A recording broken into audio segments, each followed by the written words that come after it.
welcome 45, and I think I did it right this time.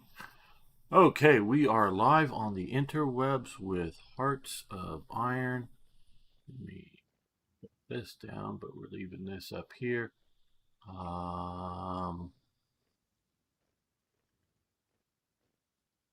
Okay, that should be good. Okay, yes. All right. Good morning, afternoon, or evening. The globe is round. All right, so let's get the clock started. Now we are not yet actually late for starting the war here, but we are getting that kind of time frame, I think. You come to here. Which channel? Okay. Maximilian von Welch. Okay, so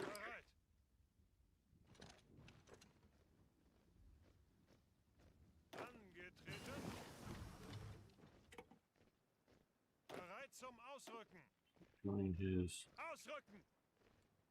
East Prussian crew. Okay, researching things.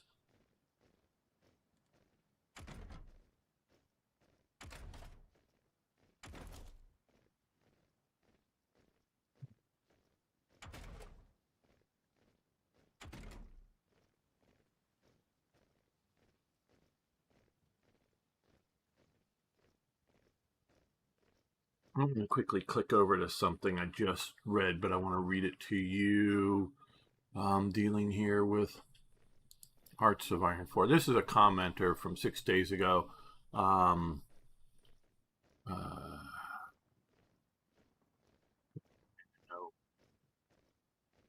think it's in English. There's the name here.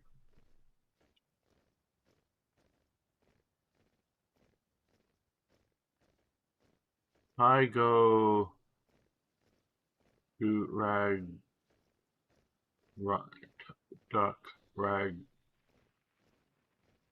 Costa. I don't know. Hello, Arno, and hello, Soul the Civ guy. Good to see you guys here. Okay. Yeah, I do. Sometimes when people put things together like this, and I don't even know the basis of language or what names, spacing, whatever, it's not easy to spot. Says, I just can't play the game. It's too arcade. Tried it with Black Ice, but not playable for me. I'm keep on playing Hoi 3 with Black Ice. It's just gold. Okay, well, first off, I'm going to agree, and I would love to someday play some more Black Ice. Hearts of Iron 3 with all the mods, including my mod, Hearts of and it's probably not anything compatible now, but Third Reich events, which it really adds not just flavor but depth to playing as Germany. But on the comment of arcadey being an arcade,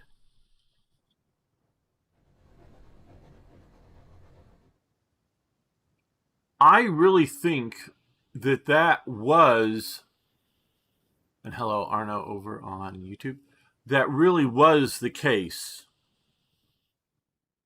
when Hoi 4 came out, that it was rather arcadey. And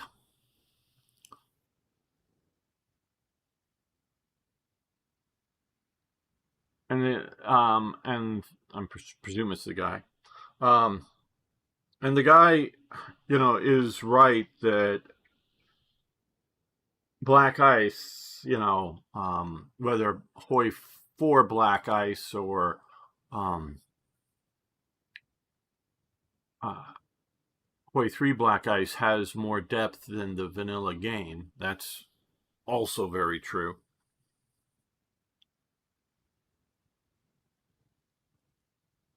This is somewhat simple here, but this is also, if we really start looking at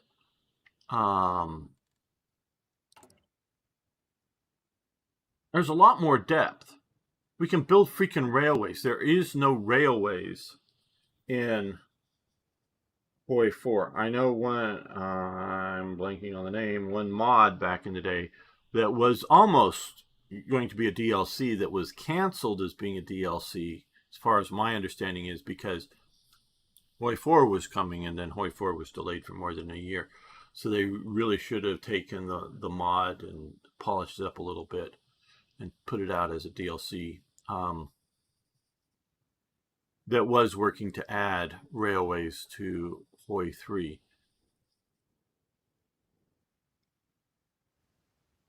This makes a lot of traditional war gamers, maybe most of us are old, but see this as arcade, big giant people. I'm less worried about when things are big giant in real life, like a ship. It's a big thing in real life. But this big giant men, yeah. But we pushed a lot, and we now have these icons here that we can sit here and read. I mean, that's part of the problem of these big men here is they're not providing us with information. I will say also with the what's the icon next to the super heavy tank icon?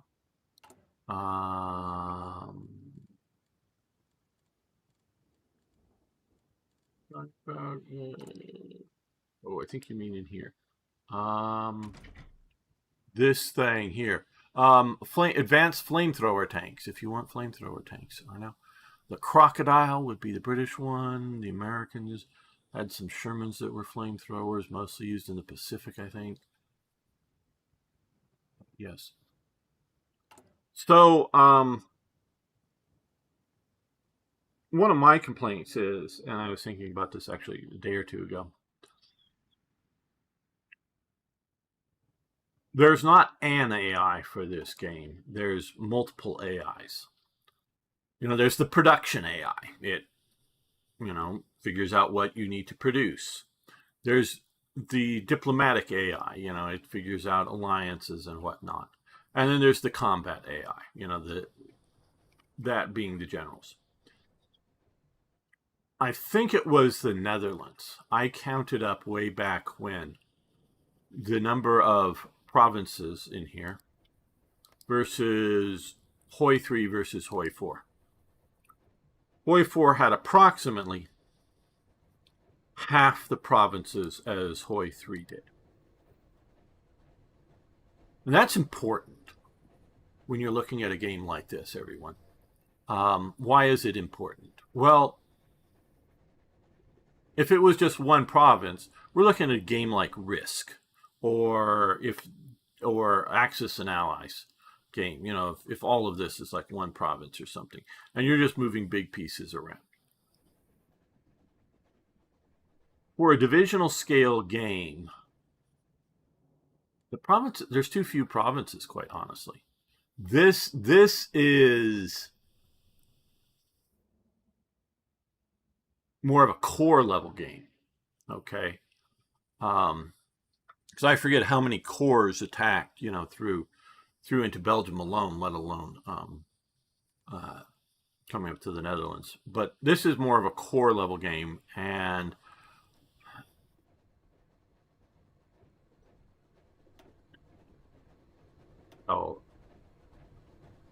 this is part of the continued brokenness of the game too, I would say.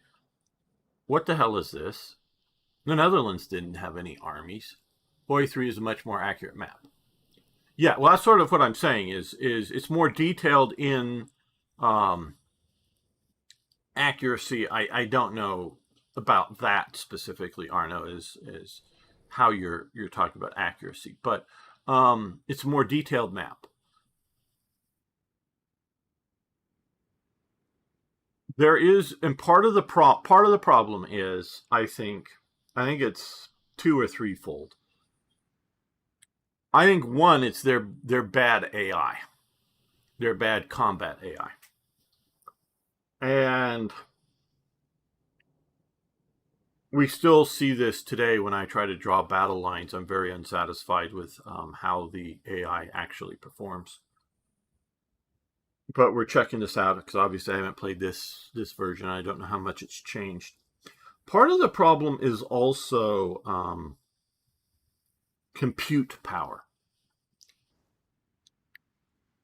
I also looked at, when I did the thing, and I don't remember the details, and the details are unimportant, at South America.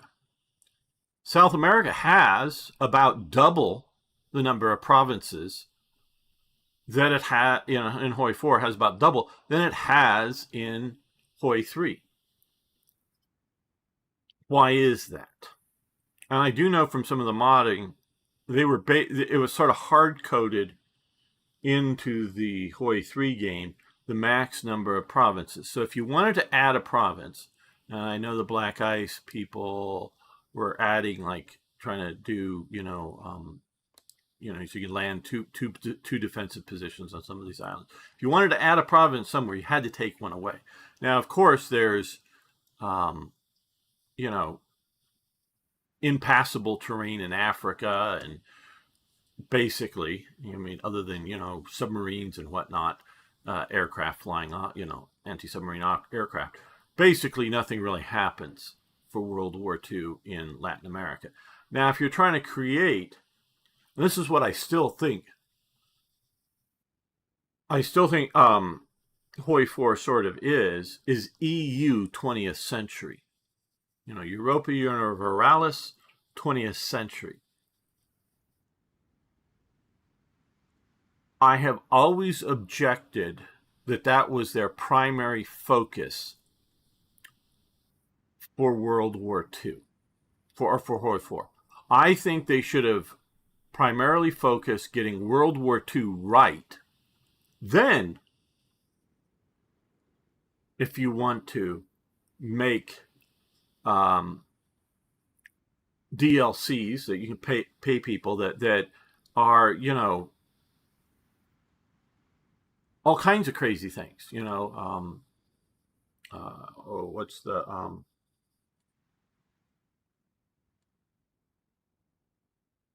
crazy if the Germans won mod. I've played it a few times. Boy, I'm blanking on it. So, do other interesting things. Certainly, that's fine after you get the core of the game right. And they've never done that. And they make DLCs. Oh yeah, let's get a South American DLC. Why? What happened down there? Oh well, you could play as Brazil. So, or you could do a South American conquest thing. Okay, So that's sort of what I object. So I would disagree with the arcade element. There are some simplifications.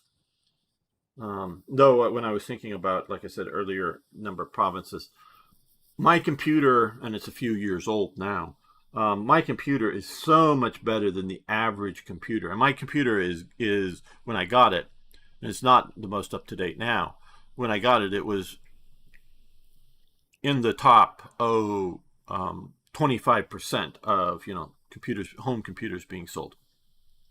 Not the best by any means, but up there in as currently being sold, pretty damn good.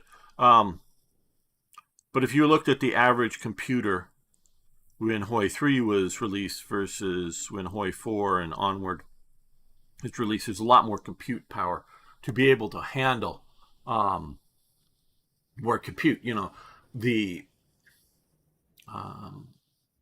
combat AI for the Netherlands, say, how to defend the Netherlands, which they still can't do very well because, we got a soldier defending Maastricht down here, but let's see, nobody here and nobody here, though. I guess you have to come through this province to get to here. Why?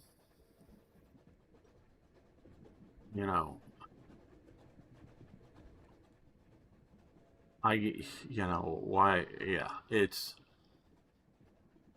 and it partially comes down to, I think, and I don't know how many divisions.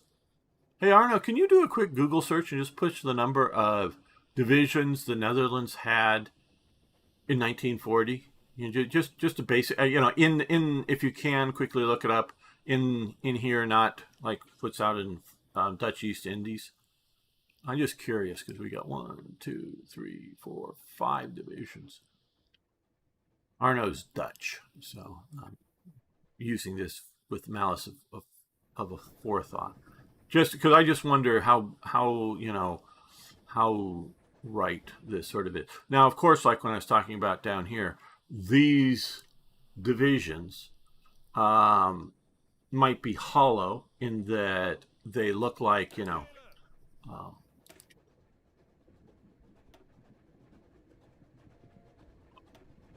look like something like this, but are uh, empty here. Don't have the men. 1948 regular divisions, one semi-division, and one motor. Okay, great. So they had, let's just say, 10 divisions. So part of the problem is if you have more than 10 provinces along here, how do 10 divisions hold if you have more than, because right now 1, 2, 3, 4, 5, 6, is that it? Because we have this one here. I mean, because this is behind the line. So 1, 2, 3, 4, 5. So we have six provinces holding the front instead of, say, like I said, I counted. I think it was the Netherlands. Counted up how many were in Hoi 4 and how many in Hoi 3, and it was approximately half. So does that mean that there would be 12 provinces along the front line? Not necessarily. When I count it, because this includes all the provinces. Well, and this is what the AI is incapable of doing. This AI that they have always tries to defend the border. What does this province matter? Okay, this province here, and I also don't like that some of these things are more state assets versus provincial assets, but okay, this may have a factory or something in it. But much of this doesn't really matter. What you should do is, hold and again, you have these, I don't know if this should be cut in half or just how best to and as Arno uses the term accuracy. Yes, that is important term, but it's also how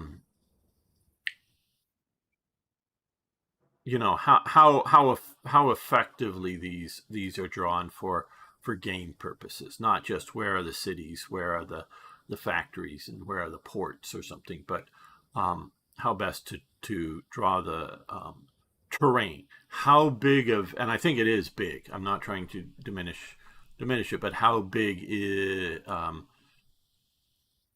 should this here be sort of an island here because of the two big rivers? Probably, as opposed to making this part of this, cutting this and making these two as one. But so let's say if you do this, and if you have one division up here or somewhere on one side or the other here holding in the north, and then holding in the interior here would be a way. Now I know, and then there are forts here that could be manned. And what else has Arno said? It was half our army, the rest was made out of regiments and battalions due to the lack of artillery. Our defenses were mostly around, map-wise in the game, around Utrecht and Rotterdam, called Fortress Holland. Yes, because here's Utrecht, here's Rotterdam. So yes, and that's exactly what I'm talking about. Is to have, and you definitely can in this game, and you definitely can in Hoi 3, have, battalions are getting pretty weak, but you can have, regiments in that it's not a full division, meaning you have a thing that, whether you don't have artillery, you don't maybe have engineers, you just have, say, 3 of these battalions. And that, in some fortress province, keep wanting to say hex, I know they're not hexes, but, in a fortress position, can hold out very well, say. When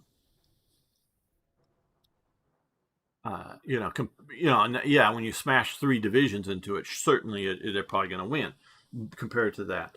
But it's a serious speed bump, shall we say, compared to those 3 battalions just somewhere, non particularly, divine, to set up fortifications, just, in cities, towns, villages, hills, forests, whatever,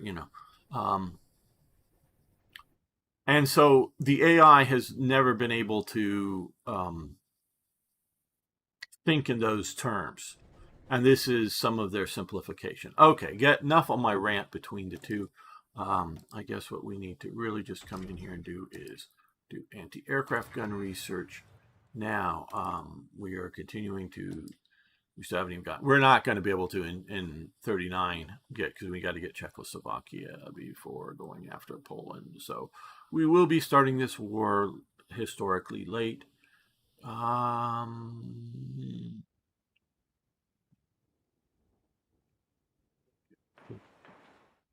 Okay, that'll get us more factories. MIFO bills are still implement rationing. I don't really want to do those, but may have to. Oh, we can construct the west wall here.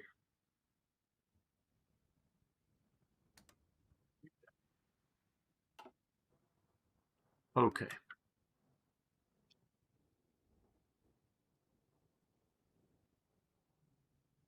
Like I say, I do want to go back and play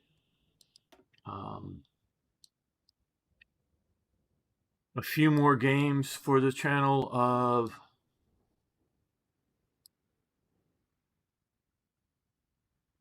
we don't have the 750. Okay, let's, I don't want to keep delaying this too long. Let's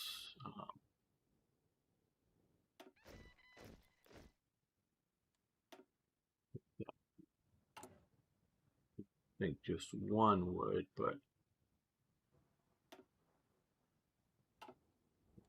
really,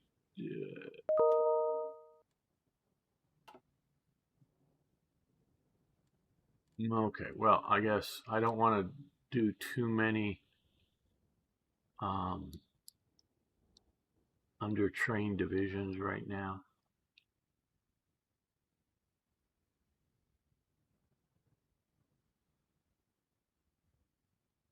Uh,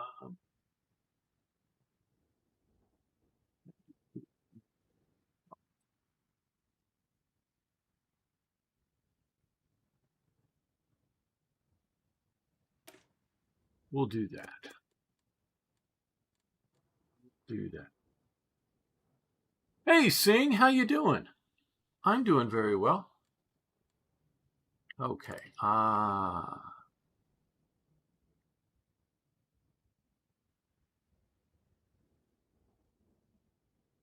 The stability.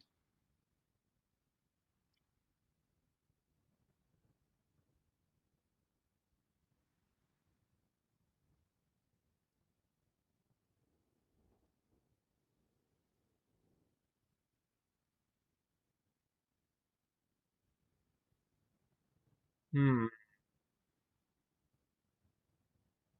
Just looking at this. We're still ahead on Dutch trade, but we'll do another one there. Um,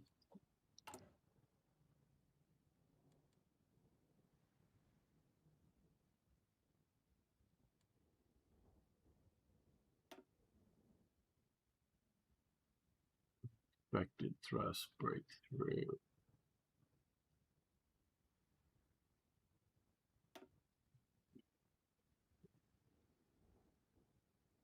And I don't know some of this as well as I should. I understand some of the basics of it. Oh, we got a bot over on Twitch. I don't know if you haven't already killed it.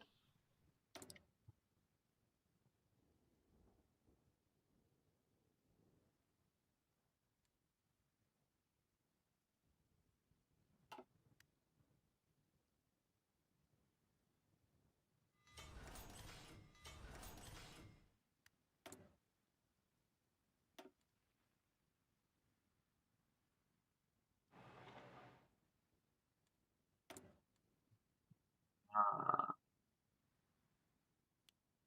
How is our store of anti-tank guns doing? 327. Okay, I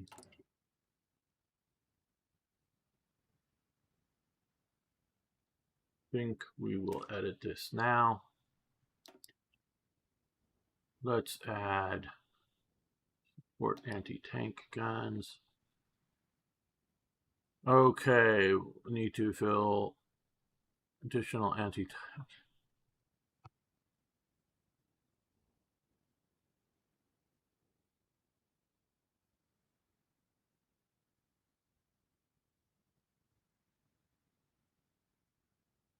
We're going to do this, but you notice we only... Oh, we don't have nearly enough. I don't know if I've been building the wrong thing or what, but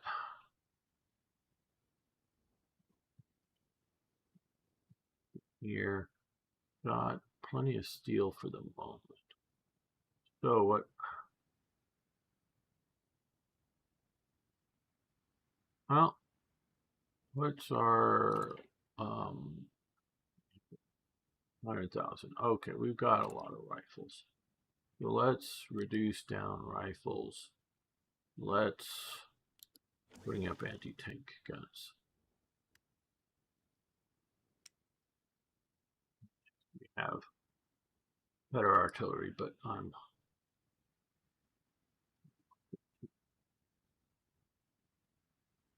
now we need more tungsten. Do we have it? No. Okay, this is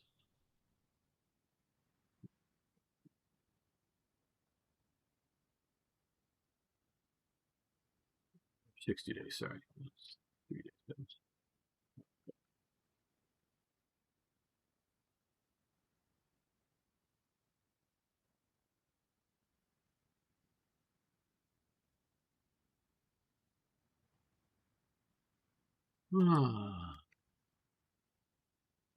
Very good. Thank you, Arno. Arno's great moderator.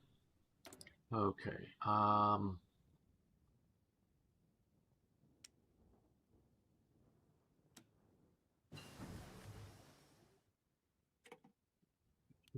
Let's do that. Okay. We can come over here now.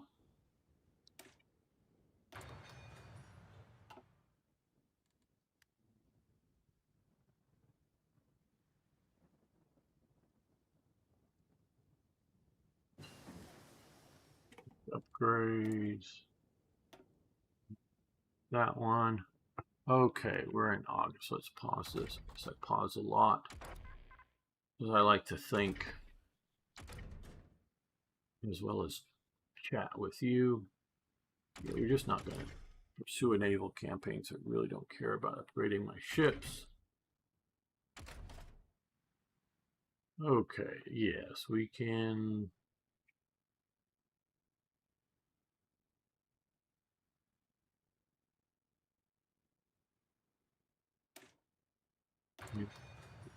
Here.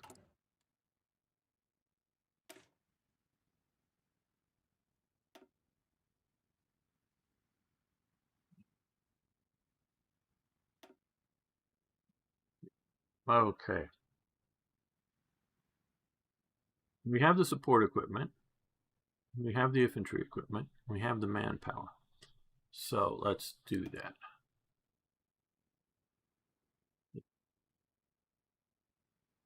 Hopefully make edit.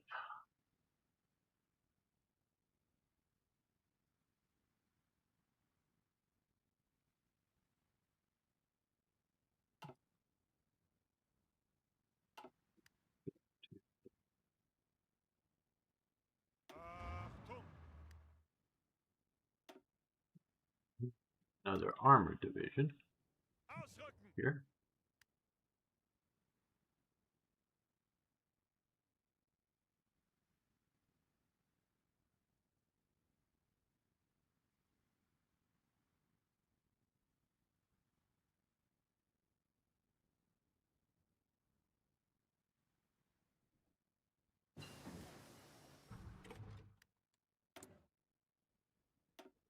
Okay, better fuel.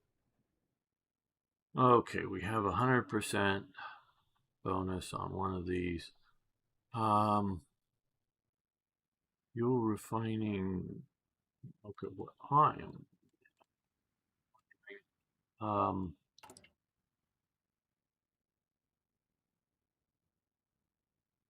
I think rubber is.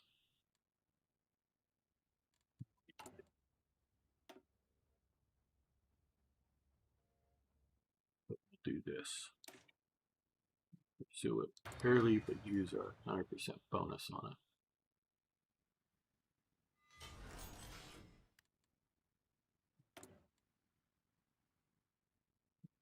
Not that that's anywhere near enough anti-tank production. I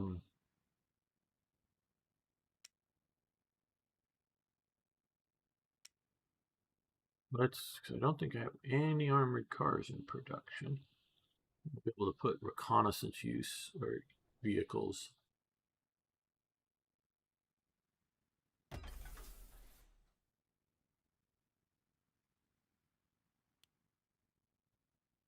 Armored units. Okay. Our fuel is full, so let's add another fuel storage facility. We can maybe put them down here somewhere.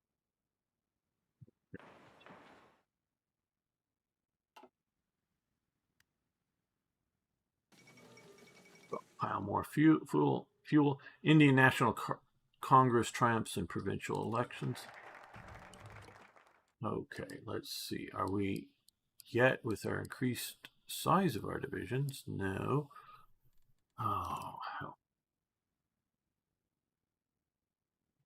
Almost ready to be deployed. You're almost ready to be deployed. You're not.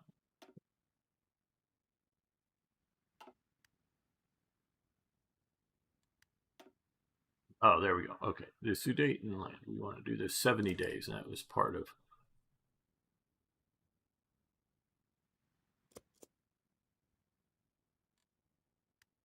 Event war. We want war, but just with Czechoslovakia, not with any of the big powers.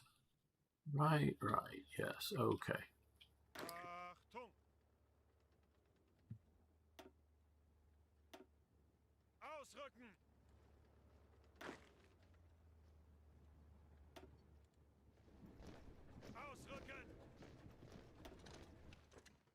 So we are setting up a solid defense against the French. Who wants to ally with you? Oh, it's Italy, I believe. Yes, Italy. And I'm deciding. I decided on this playthrough. I am not going to try to. I'm going to not see how it goes to not have Italy as an ally. I'm going to try to stay out of the Mediterranean. I will see if this game can handle that, or if it railroads me into that, or whatnot. Test. We're keeping our attaché. Let's take a quick look at Japan. This is another thing that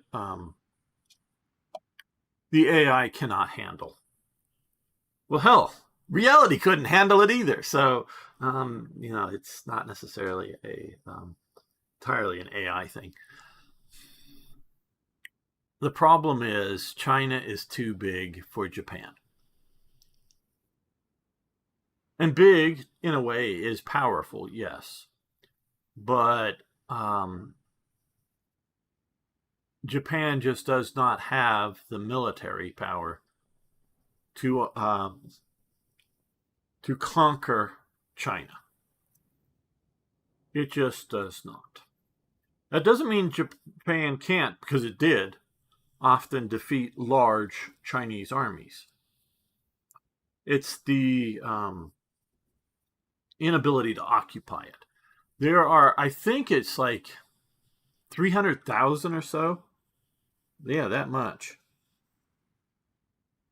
But it's at least over 100,000. I don't remember exactly, but collaborationist Chinese troops that uh,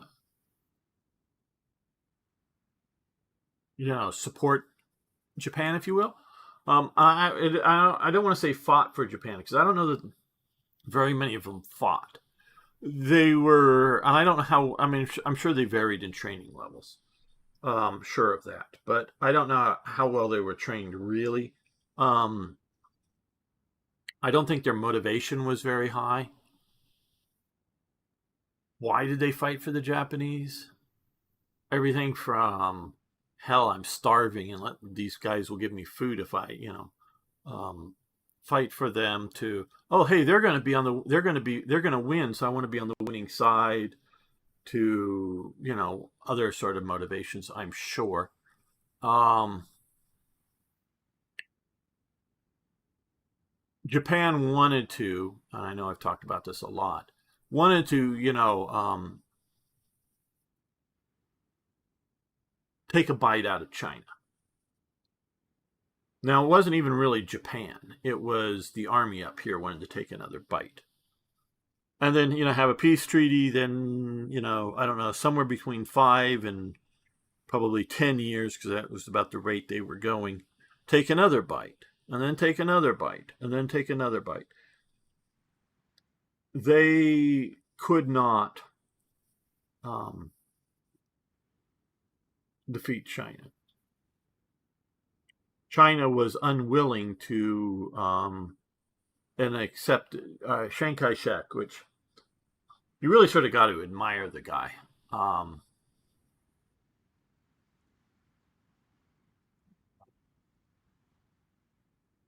Seeing his doing fine, yes. Give me your thoughts on Iran. Well, I'll get to Iran in a bit. I'm trying to play a bit before I do that.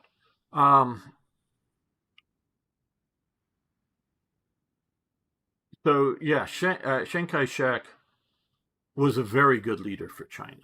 Yeah, I know ultimately he loses the civil war, but you also have to look at the Soviet Union's heavy support for the communist Chinese.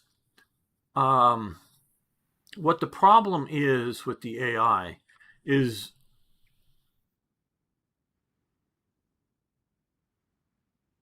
the AI is both dumb and too smart. We know that we're talking about, the AI isn't that smart, and it's quite true. But when it's fighting the war in China, it knows it doesn't need to keep um, these are infantry units moving to some new location. Okay, it looks like they're going in that direction, like going to go out and occupy on the islands or something. It knows it doesn't need to occupy all these damn little islands out here because it's fighting this war in China, and China isn't going to be invading out here. But and we'll see how all this goes. But the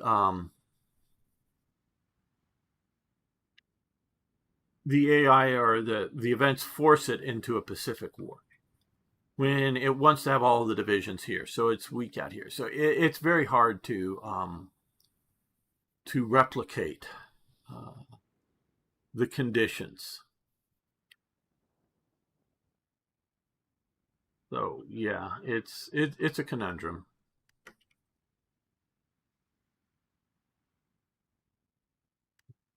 So I want to move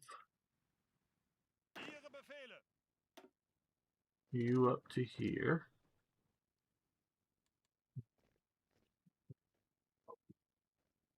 Okay. Yeah.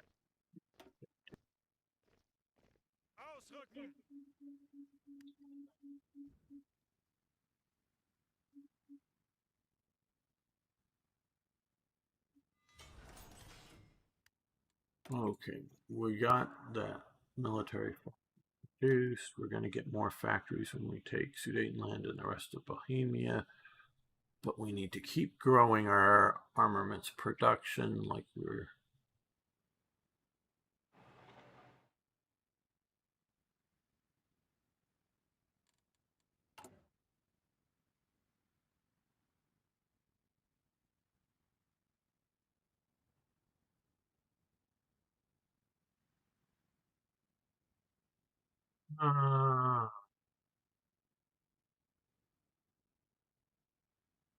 Okay, well,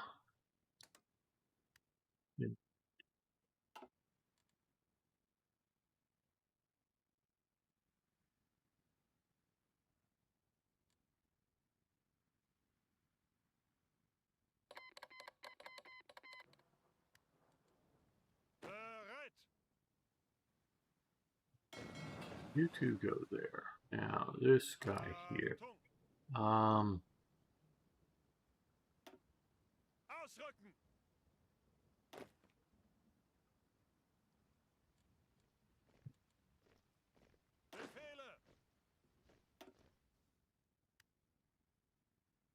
I will get to Iran soon.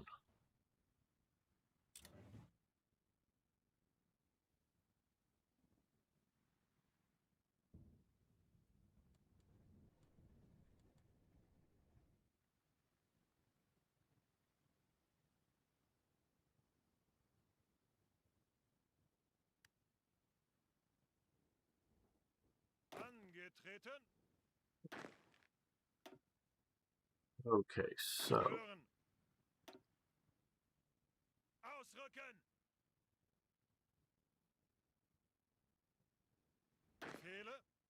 it would be a bit of a threat up here in the north. Let's concentrate that there.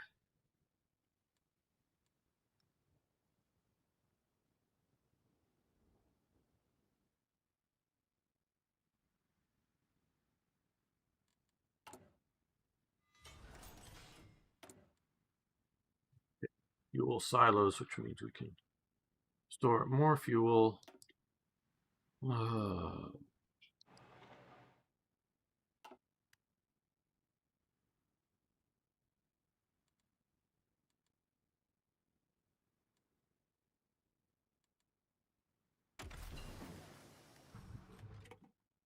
Okay.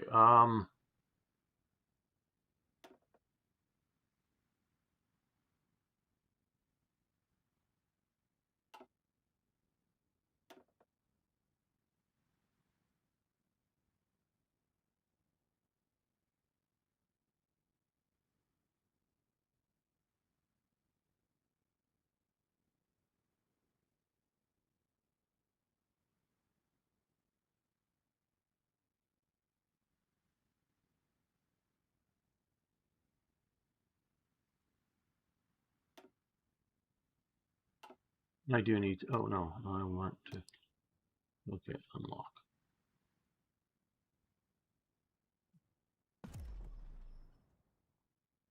Do need to learn this better than I currently know it. Okay. Asked to join. No, we're not joining factions with decline. Sorry, Mussolini, we're not joining your show this time.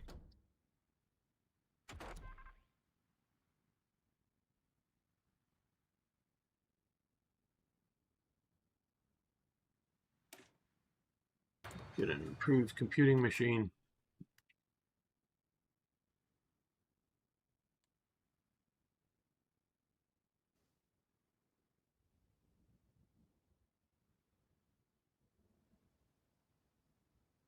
Okay, I think we're pretty well set here.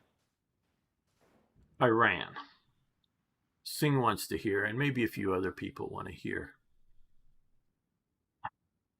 my thoughts on Iran.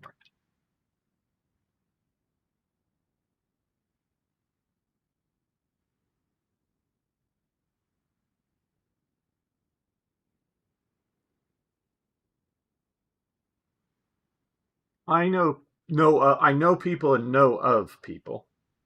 Both, some are friends, truly are friends. Others I just, know of that have talked about, I don't care about politics. They, say things like that. I don't want to focus on politics. Not some may or may not care.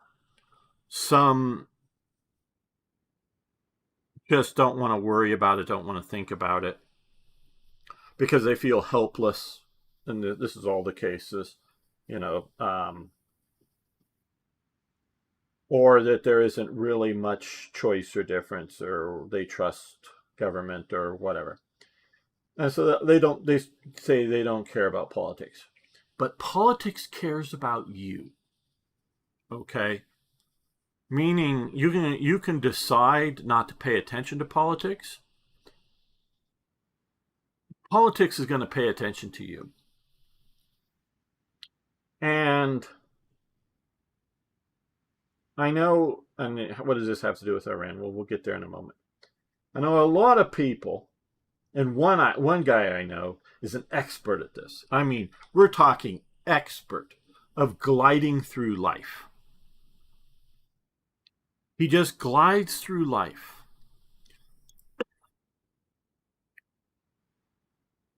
And he, yeah, I know he has some money in the bank, but it just, he just makes no preparation. If things weren't, um, you know, it's just all sort of going to work out kind of thing. He makes no plans, no preparation, no, um, what about next week? It's almost literally all the now, not worrying about tomorrow. It's all the now. And he just glides through life that way. But if you're at all in life wanting to plan something, like, oh hey, I want to build an extension to my house, or oh hey, I want to start a business, and because a business takes planning. Oh hey, I want a YouTube career doing something, not just playing games like I'm doing or whatever, but you've got a plan, right? And let's just say you want to do a cooking show on YouTube, but you don't care, you're just going to do this. Well, what if YouTube decides it's going to ban anything that shows eating meat because vegetarians get upset with that, whether they're American vegetarians or, like, because Singh is here, Indian vegetarians or something like this. So we're not going to have, because there's lots of viewers of YouTube in India, we're not going to have any cooking shows that show cooking with meat, or they're going to be restricted kind of thing. So it's going to be hard to find, and we're not going to promote it up. Well, yeah, you as an individual, unless you're a really big time YouTuber already, but you as an individual probably doesn't have any say over that in YouTube world. But you should probably pay attention to see if that's a possibility, maybe a probability, but even if it's just a possibility. Because why put months, years, effort trying to build up a YouTube channel that's going to be cooking, and you cook all kinds of things, and you're sort of a standard Western oriented, cooking show, that you obviously have, cook all kinds of meats, or meats are in, in all kinds of foods you have, if not specifically like cooking a steak, but just, there's some ground beef in whatever you're cooking. And you should pay attention to see if it's a good plan to start a YouTube channel that's going to feature that kind of stuff. Or maybe you should plan it, even if it isn't going to be cooking with meat banned, but maybe you look around and go, well, I'm not particularly a vegetarian, but I see that there's a great desire, with not very many channels providing it, vegetarian, cooking options. That's going to be my niche. So you need to if you're going to plan, you need to pay attention to what is happening in the world. Now, onto Iran more specifically. Within the last day or two or 3 days, I think it was like a Kuwaiti or maybe an Emirates, United Arab Emirates here, billionaire, wrote an op-ed or something, an open letter, or however you want to say it, to President Trump. And I read the first like paragraph of it. I didn't read the whole thing, but I did actually read part of it. And at this thing, you started a war, he said.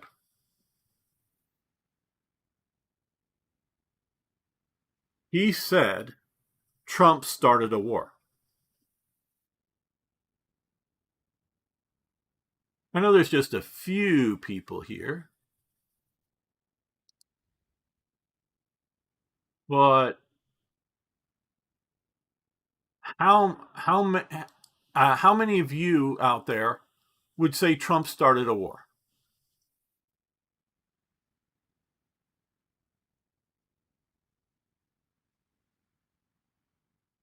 Hey, General Sorrow, how you doing?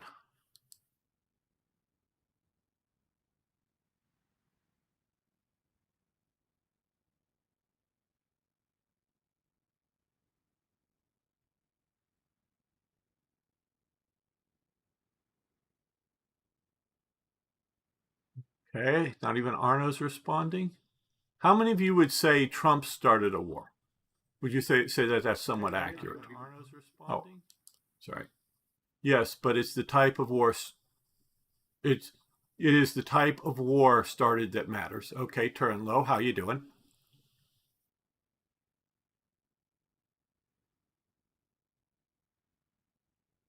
Okay, well, at least I got one response. Oh, I'm doing great, General Sorrow. I'm doing great. Okay, well, and it, let me get back here. Okay, onto Iran. One more question, gamer. Sure, go ahead, ask it. God, we would have proxy warring with Iran for at least 40 years. Exactly. Okay, so now you're getting, they wouldn't negotiate properly.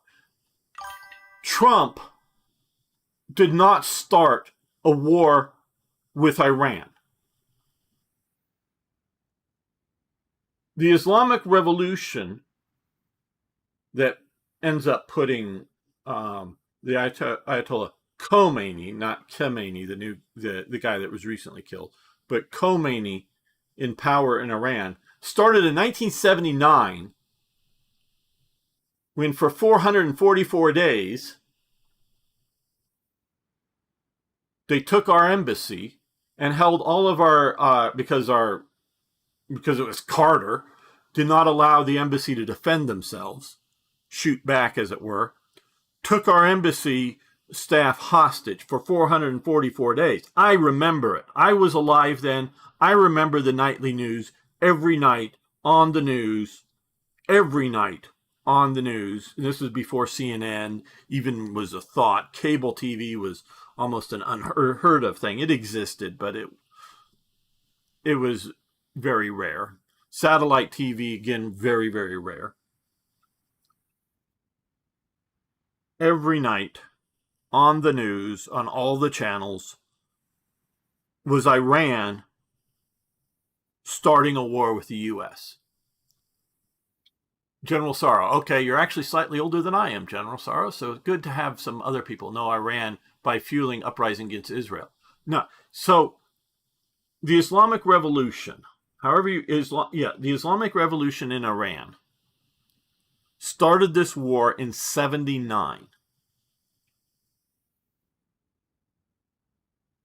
They have not stopped attacking the U.S. as well as allies of the U.S. since then. They have at times ratcheted up the warfare and at times pulled it back, but there was a constant support for anything anti-Western. It wasn't just the U.S. It's not like, oh, if the U.S. were to fall off the map tomorrow, or if the U.S. were to do a Ron Paul and move every single thing back to the U.S. and no American were to ever leave America again, and we just sort of become a like Japan was in the 19th century or before the Americans showed up. almost no trade with the world. They allowed the Dutch in at one little port, a few ships a year, but everything else, nothing.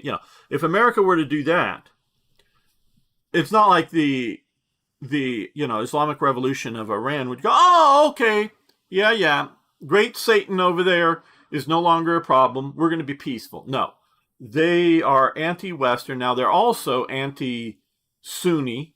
They are going to go with wars of aggression against Sunni Muslims, against um, uh, so the other Sophias, whatever, Muslims and other Muslim factions. They are an aggressive regime. The war has been going since 1979.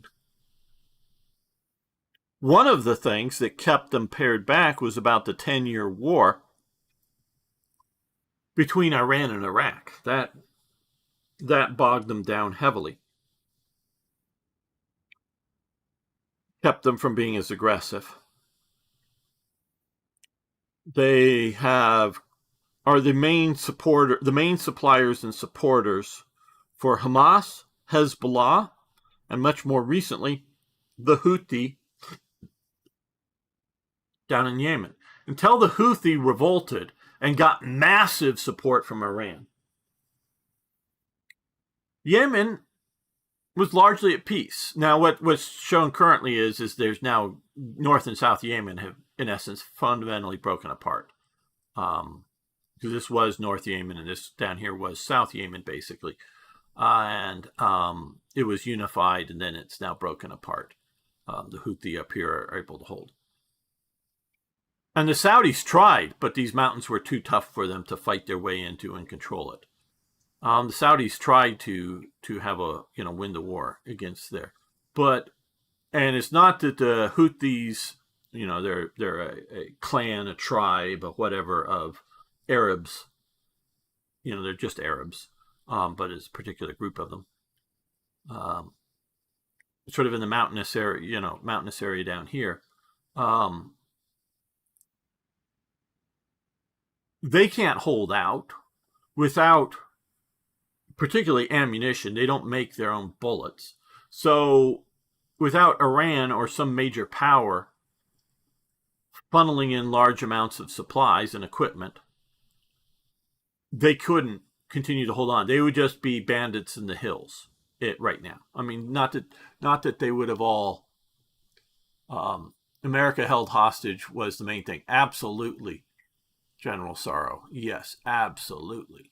So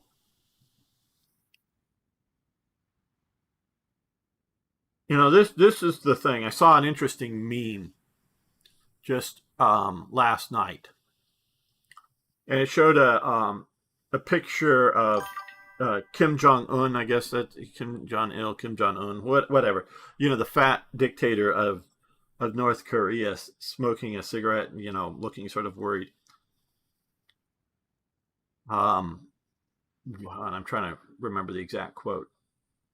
What it looks like after spending 40 years fighting to keep Godzilla down. Him shooting all the missiles and whatnot into the ocean. And not that we're all taking as being provocative and threatening to South Korea, Japan, the U.S., whatever. But really, he's just trying to keep Godzilla from coming up and destroying everything. Well, and we all know that's not the case, of course, but he's being aggressive. So Trump did not start this. And the point is, you may not be at war with Iran, but Iran was at war with you, if you're talking about America particularly. But also Iraq, Kuwait, Saudi Arabia, Qatar, Oman, Turkey, and others eventually, if their Islamic revolution would spread. Iran is at war with you, people.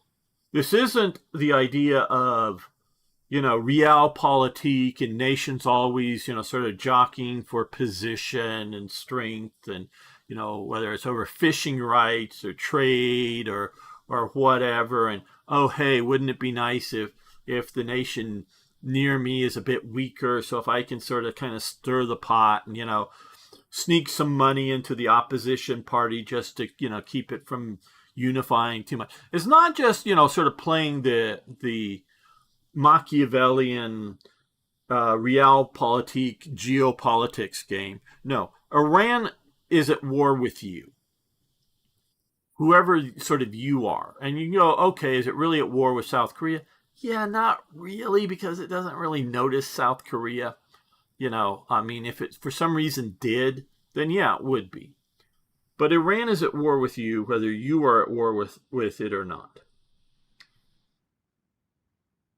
So maybe, quite rightly, and I'll get to what Singh has said here. Rocket Man, yes. No, we got to do it right, General Sorrow. Little Rocket Man. He's Little Rocket Man.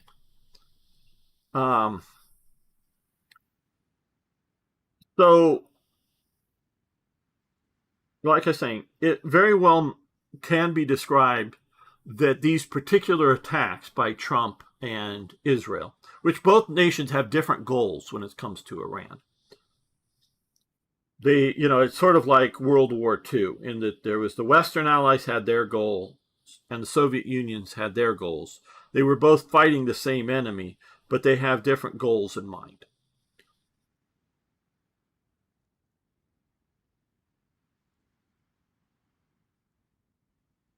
So,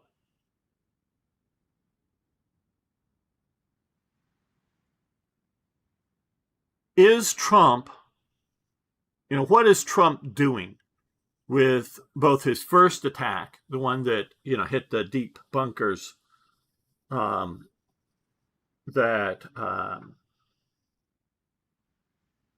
took out their see, my understanding, again, and I don't know all the details, we destroyed Iran's enrichment capability. Then Iran says that they had X amount of fully or partially, but heavily enriched uranium.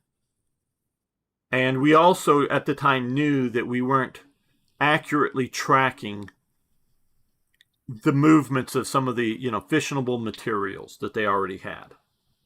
And Iran is big, people. It's big. It's not like Lebanon or Cyprus or even Israel or whatever that you might be able to, track something if it can only be in those countries. It's big. Not as big as Russia, not as big as the U.S., but it's you can lose things that they could then build a disguise, maybe already have somehow kept it secret, some facilities that may be able to crank out a bomb or two or 10 or whatever. And my understanding, again, I have not read everything that's in the open, let alone whatever's in secret. Not everything gets leaked. Some of the leaks are false. Some of the leaks are just partial. So whatever may or may not be true, I don't know. But part of the negotiation was for them to turn over. Oh, and the material, even if it isn't turned into a nuclear bomb, one that creates a mushroom cloud, it could be used as it is as part of a dirty bomb, meaning get enough explosives, get it into a cargo container. I know I'm not giving away any great thing. My thoughts, my worries are not really so much that Iran is going to send a nuclear missile to Europe or to America, but Iran will somehow be successful in getting a cargo container, play a shell game, where's the P under the shell, get a cargo container or four that are put through the international cargo system, get it through Singapore, get it to look like a standard, not like a cargo container from Iran, but just look like a cargo container moving around the world like anything else. And then whether it's into Rotterdam or into a major western port over west or eastern side of the U.S. here, or get four of them all into different ports. And then with a lot of conventional explosives. But I've also thought of, if you get like a Pakistani bomb or something into one of these containers too. That would be even worse. But even if it's just uh, a bunch of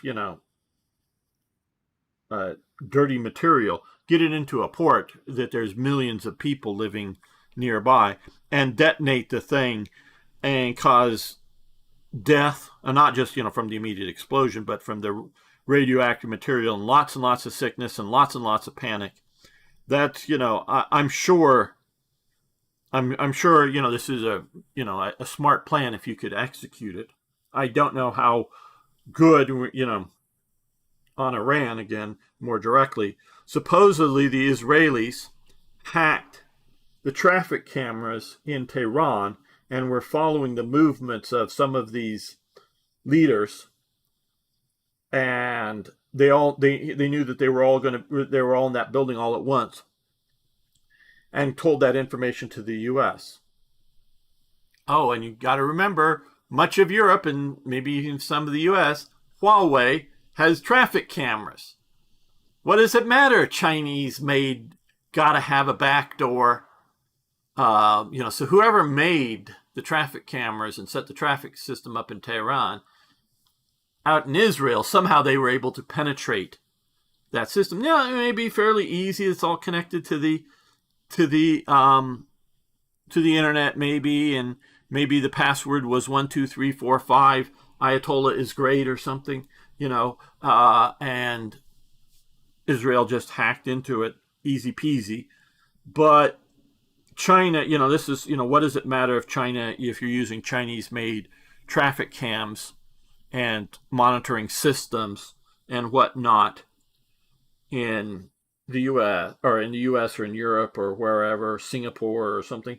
Well, what good is it going to do China to know? Well, maybe they'll know when a certain leader, and it may not necessarily need to be the president of the United States. It could just be somebody like Elon Musk or Jeff Bezos or somebody else that is, the CEO of Apple or something that, we're going to move our building facilities out of China, and China gets mad at that, and they track the guy down and then have a hit team, using that, have a hit team. So the hit team isn't, driving all over New York City, which is near impossible because of the traffic, but, driving all over wherever, trying to follow them around to do it. Oh, no, they're just doing it with the traffic cameras. And when they can, get the hit team next to the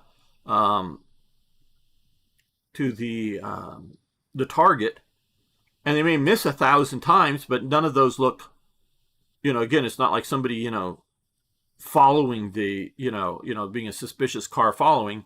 It can just be a standard free candy van kind of thing that periodically gets sort of near the target, but when the target moves too fast, well, okay, we'll try again next time, and no one's the wiser. So, and whatever else maybe they're able to penetrate and use in a way that I'm, not imagining them being able to use. So be very, very, I'm giving warnings to the world out here, and I will get to the chat here.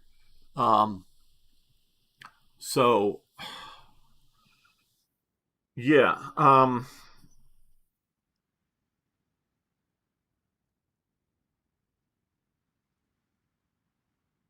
So Iran is a world disruptor, and I want to make it that way, a global disruptor. They have an agenda. The Islamic Revolution, to spread Islam. And these people that run the government, and I claim that they believe in the end times. Okay? And I think they believe that they could bring about the end times. Now, I know that people have a very hard time understanding something alien to them. And I'm not saying I don't, have that same thing. And so a lot of the Western world, and a lot of the Asian world too,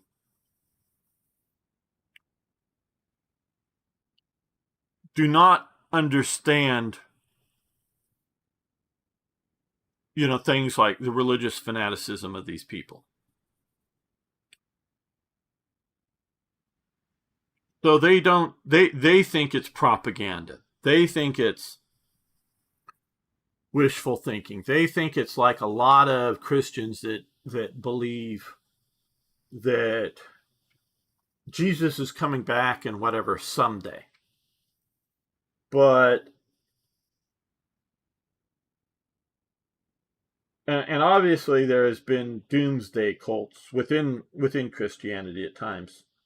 Most assuredly, there have been. We can look at Jim Jones and Guyana to see that. It's happened. You can look up Kool-Aid, Jim Jones, and I remember that too. I'm old enough to remember that as well.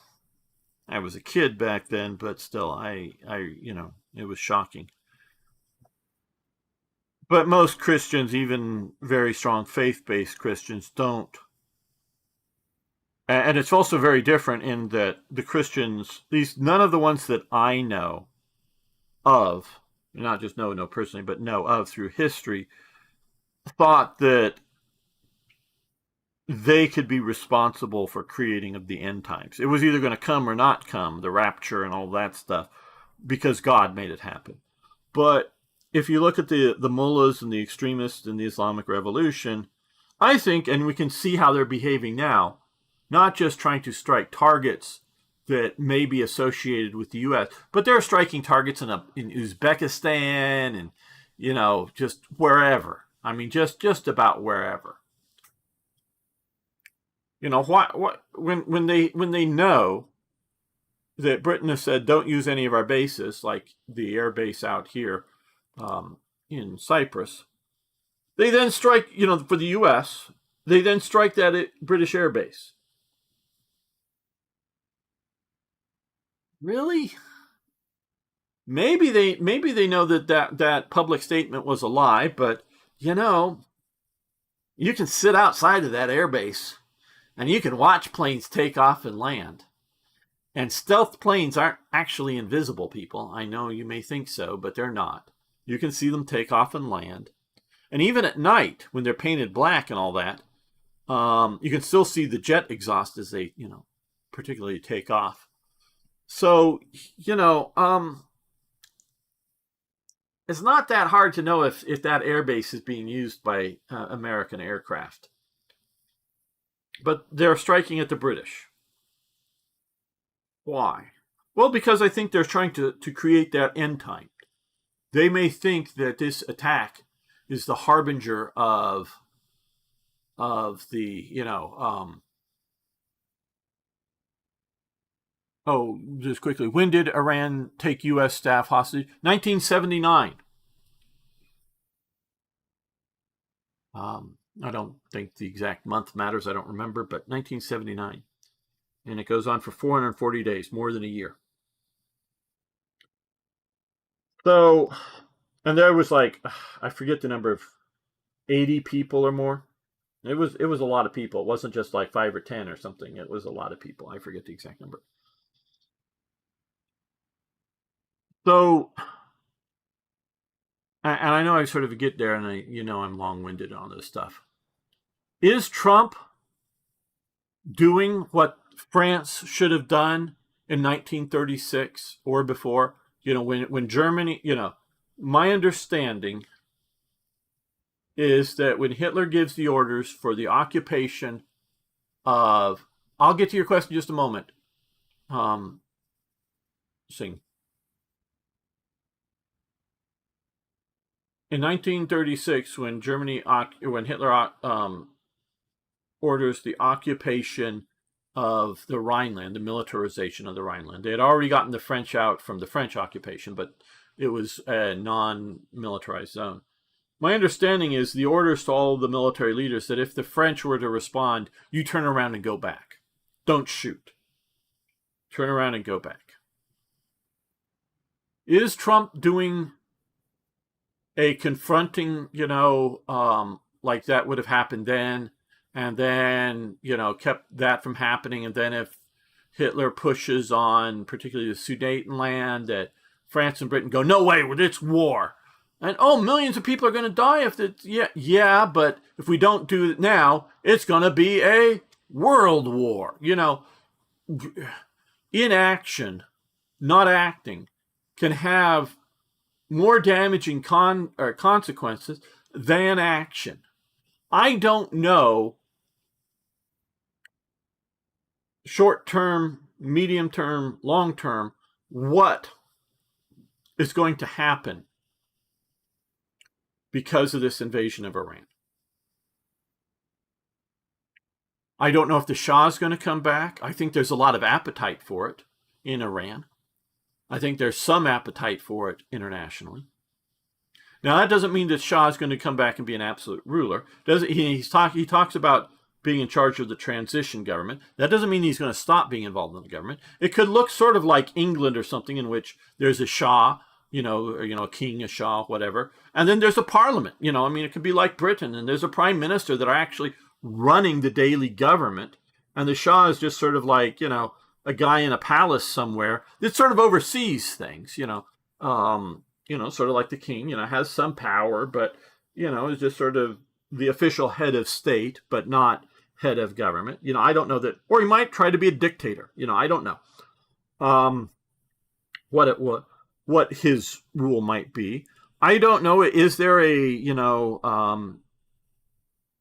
dirty bomb or 5 already doing in that shell game right now that's going to blow up in 4 or 5 major port cities all on the same day, or what? I don't know what the consequences is going to be. Good, bad, indifferent. But inaction was also an action, and inaction and or giving in, giving them money that, I almost said Biden, but Obama and Biden both heavily did not lessen the aggression of Iran. So let's see what Singh's other big long question here is. The longer the question, the more it takes time for me to answer. Was looking at 30-day waiver the U.S. Treasury just gave India for Russian oil.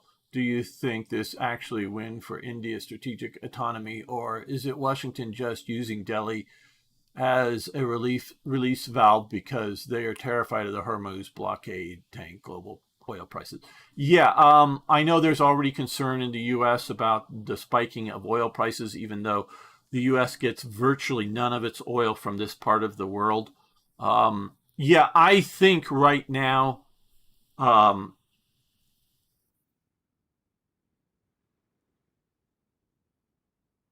Trump is trying to reorganize the world. Trump, I think, is a lot smarter than he sounds to you in the way he talks in a speech, going back and repeating himself and all that. I think he's trying to talk to the lowest common denominator, mainly of the American people, not high-end speak. Venezuela, Trump says, our oil in Venezuela, the U.S. Well, the U.S. was basically, or United States companies owned the oil leases and all of the equipment, the infrastructure in Venezuela until after Hugo Chavez took over and nationalized it.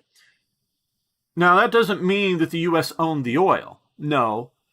Venezuela owned the oil, but the leases, the contracts that said you get to take out the oil and you give whatever percent of, you pay the Venezuelan government for the oil.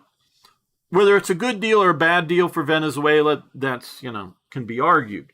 But the U.S., or U.S. companies, not so much the government, but the U.S.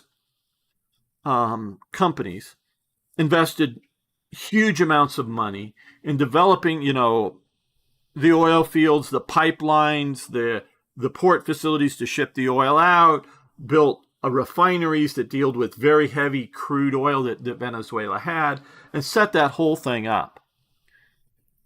And money was flowing into the Venezuelan treasury from this. Okay, so it's not like the U.S. is stealing oil. It's not like it's just the U.S. had the contracts, and then they were taken over by Venezuela. Mexico did the same thing many years before. They took over the American contracts and did not compensate the oil companies. Just took it over. So Trump is working. Oh, and the oil infrastructure has fallen apart and is almost not working in Venezuela. So it's going to take years to get it back to the state that it was at the time of Hugo Chavez taking it over. Okay, it's going to take years. So that means, it's been line go down for oil production. So that means less oil production in the world, which means more, costly oil in the world. So it's going to take a while, though supposedly they've already sold some Venezuelan oil to China. It's going to take a while for that to happen. Well, it's going to take a while to get Iran's oil back up going again, which a lot of it was going to China. I don't know how much to India. And also other Gulf oil that could be going is temporarily disrupted. Trump realizes things like this. He's smart. He knows India is not a strong ally of America, but is also not, a global competitor. It's not China either. It's not, things aren't binary. Things aren't like friend or enemy. Pick one. No. There's a lot of nations that are out there that, and India is looking out for itself. This is going to keep India from being an ally of the United States because it wants to plan its own future. It doesn't want to be tied to the U.S. or any other major nation out there. And I'm not trying to say either side is hostile to each other. They're not mad at each other, in a fundamental thing. I'm sure there's, always going to be little things that upset leaders as well as the people in the street. But I'm talking big things. There's not like major conflicts of interest between the U.S. and India. But it is good to have them more friendly than upset. So I think any sort of stuff is temporary because of the disruptions in the flow of oil out of the Straits of Hormuz. And I think soon the oil's going to flow again. Because I don't think Trump, I'm pretty damn sure, I could be wrong because obviously I don't know, but I'm pretty damn sure Trump does not want to occupy Iran with American troops. So he is trying to bring down the regime and give the people a chance to set up a less hostile to the world government. And so once that's achieved, things will go back to normal. Is how I see it. I hope that sort of answers your questions. Okay, so it was a running sick joke in the infantry in the aughts that we are in Iraq and Afghanistan, so we have the staging basis for war with Iran. Well, I don't think that,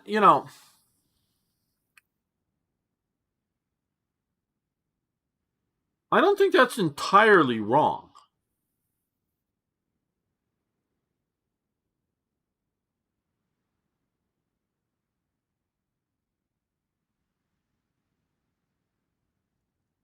How do I put this?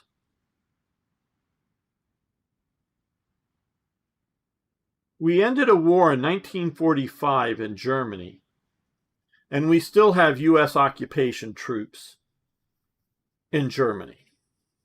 Now, of course, they're nothing like it was during the Cold War, and they're mostly just logistical support troops and aircraft and whatnot. They're not, I don't think we have any divisions deployed there anymore. Correct me if I'm wrong. I'm pretty sure I'm not, but correct me if I'm wrong. 50-something, I forget the year when the Korean War ends. We still have a division or more occupying in Korea. We have bases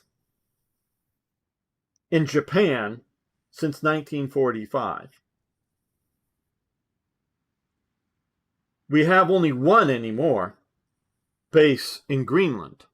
We used to have a bunch during the Cold War, but we only have one left now. And we came in Greenland, what, in 41 or 40 even? You know, before the war, before the U.S. starts. I think it's 41. I think it's 41, but it could be 40. I forget that we occupied into Greenland before, because Greenland is in the Americas, because the continental shelf, or the split, you know how the continent, this ridge here that is there, that the two continents are separating, goes through Iceland. So Greenland up here is part of the Americas. It's not part of Europe. It's on the American shelf, or the American plate, or whatever you want to call it out here. Okay, because this is the shelf, the continental shelf, but it's on the American plate. And my understanding is sometime in the 50s or late 40s, Denmark asked the U.S. to leave, to remove its bases. And the U.S. kind of sort of said, we'll talk about that later someday. We'll talk about that later. Oh, hey, do you want to sell it? We'll pay gold. We'll pay gold. And that was under Eisenhower, I believe, that whole thing happens. Or some of that, Eisenhower tried to buy, maybe some of that happened under Truman. I don't know for sure. Truman or Eisenhower, one of those two presidents. And the U.S. just has refused to leave ever since.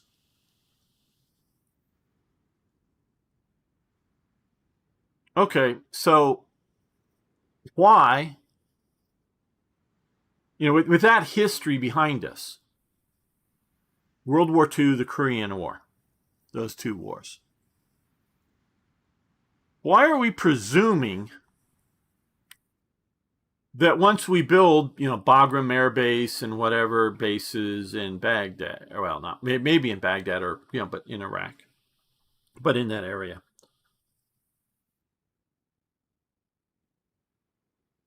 why would we necessarily leave? Now, I will say the mistake, well, there's multiple mistakes, but if we wanted to stay, whether it's a mistake to stay or not, that's another question.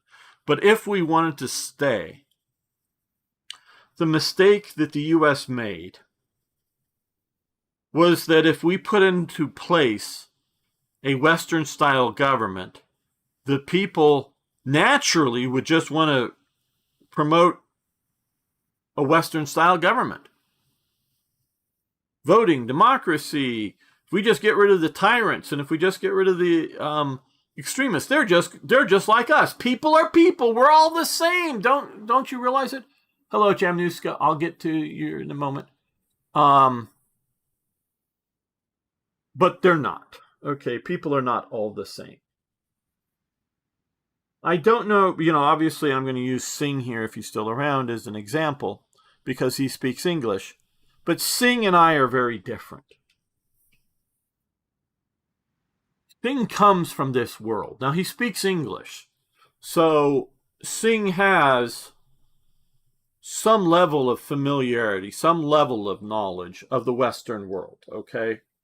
You know, if you don't speak English, or in theory French or German or some other Western language, but we'll just presume most of the people around the world, unless you're in a former like French colony or something, to really to have some knowledge of it. Not just, you know, you need to be able to speak English, because otherwise you're just getting. If you're in India, just using India as an example, that's the only point of this.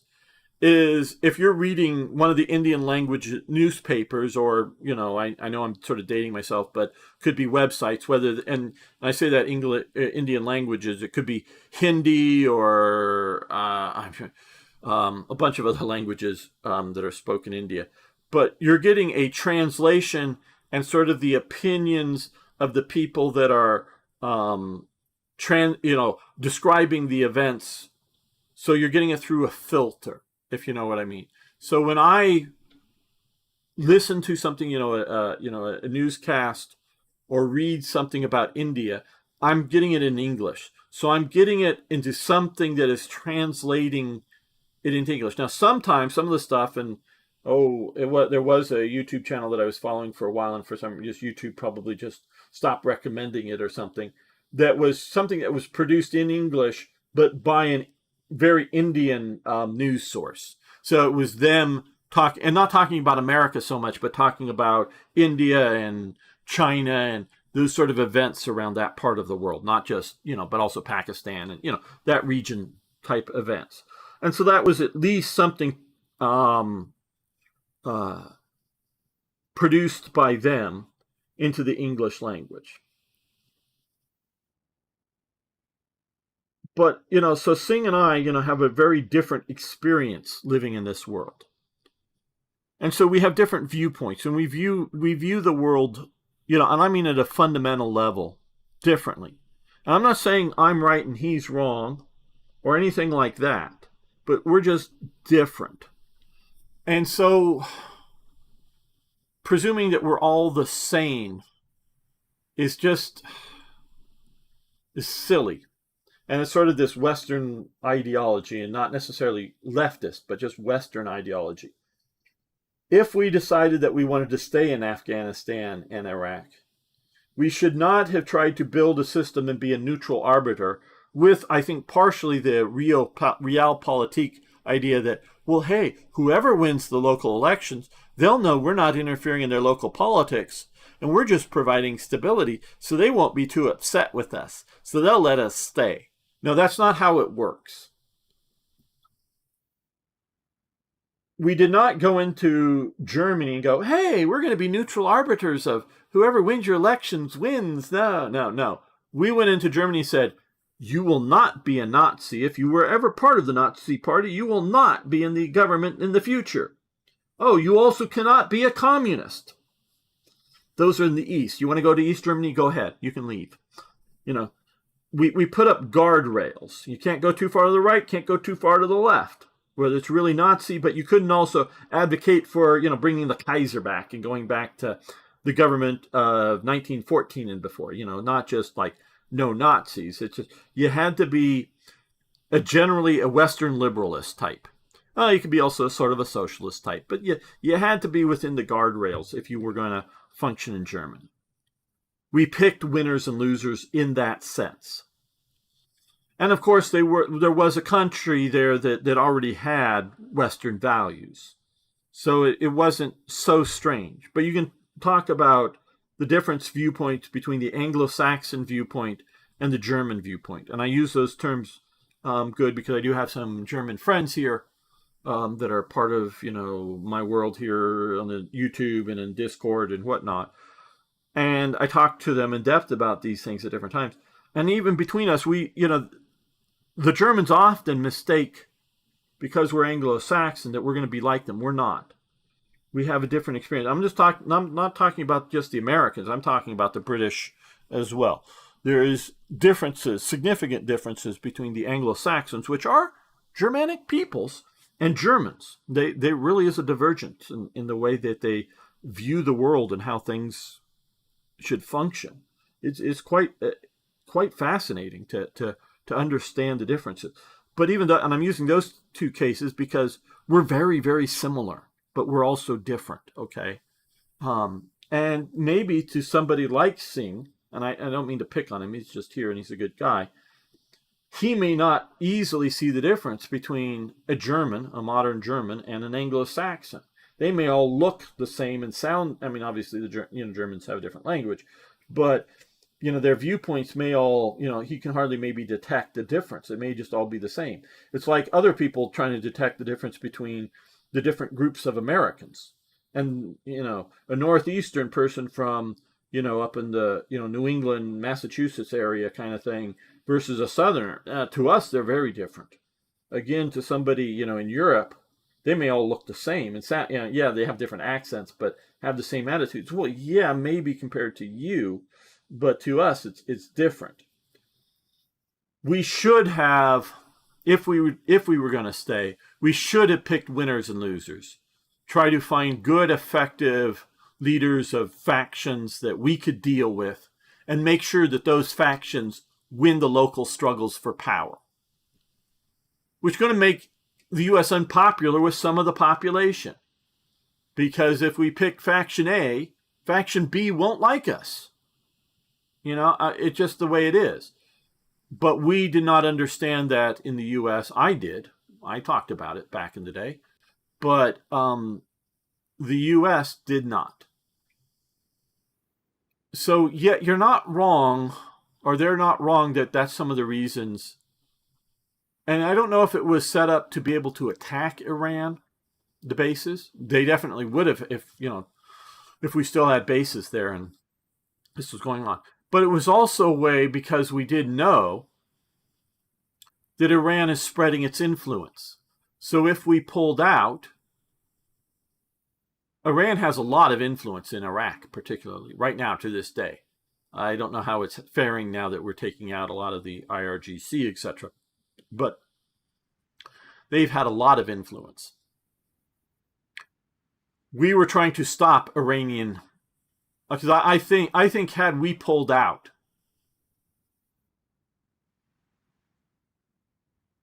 and this is good, we de-Baathified Iraq. Were the Baathists something that shouldn't be allowed into government at all? Were they the equivalent of Nazis? I don't know. But since we de-Baathified, which basically is certain clans within Iraq, Iran was probably not so much the Kurdish area up in the north, but Iran was going to have massive influence and maybe de facto take over Iraq if we pulled out right away. So we were trying to confront Iranian expansionism. And I think that is accurate, actually. I don't think it's just a joke. Okay, let's see. Jam News Guy. Sorry, I missed the start. Hope, yeah, everyone's good here. The U.S. is not fracking anymore, so U.S. production is going to drop even more in the next while. I don't know. I think we're still fracking, but I don't know your source of information on that. Jamnuska. I haven't heard that we were stopping fracking. Now, some of that fracking and whatnot varies from state to state because different states have different regulations. So I don't know about that. So, Gamer, you believe in a multipolar world? Well, I think the reality is that it's not a multipolar world.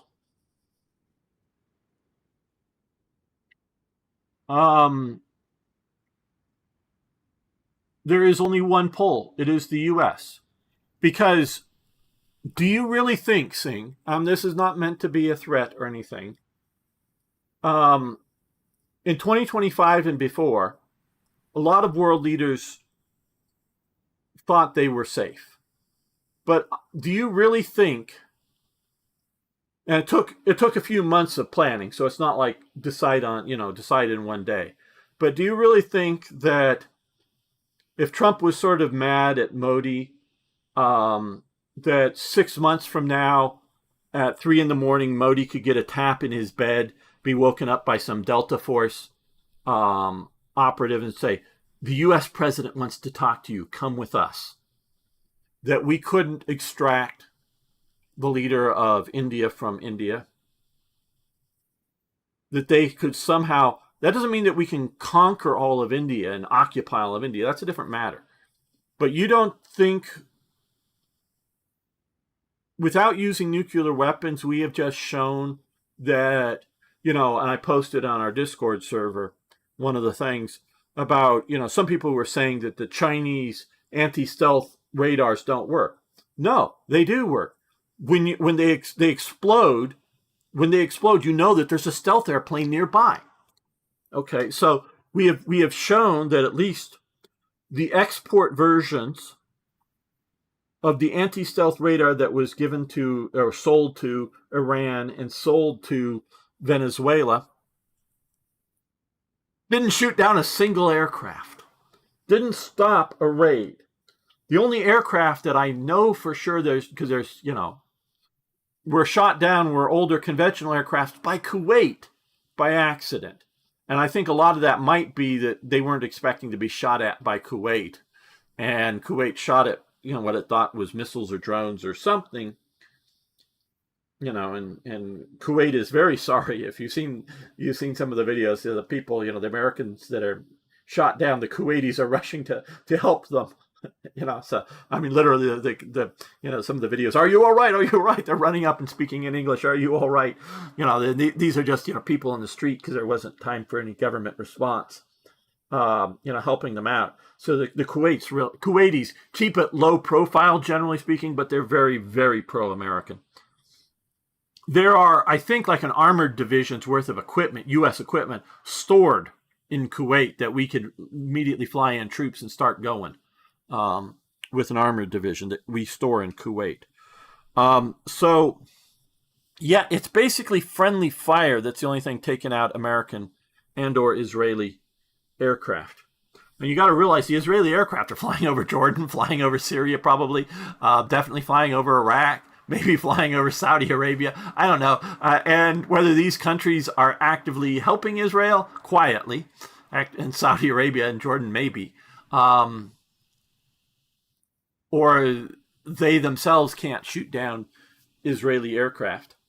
So the reality is that it's a unipolar world in reality. Chinese military is shown to be a bunch of targets for the U.S. armed forces. They're just targets. Supposedly recent, as in the last few years or something, showing some Chinese doing some anti-aircraft drills. They were using these, very similar. I mean, I think they were local production and, vary a bit. But Soviet era, ZPU 223s, dual 23 millimeter human guided anti-aircraft, 23 millimeter. Yeah, if you get a helicopter in range of those things are going to be deadly to it. There were 3 of them firing as an anti-aircraft bank, dumping a bunch of fire on them. Yeah. You think that's going to stop a U.S. attack? Delay, disrupt a U.S. attack on anything in China? Who's this army designed to fight? It can't fight the U.S. Now, yeah, if the U.S. were to do what Japan is doing here, we could be bogged down in a guerrilla warfare for 100 fucking years. I'm not saying that China can't defend itself in that sense. But China cannot invade Taiwan right now.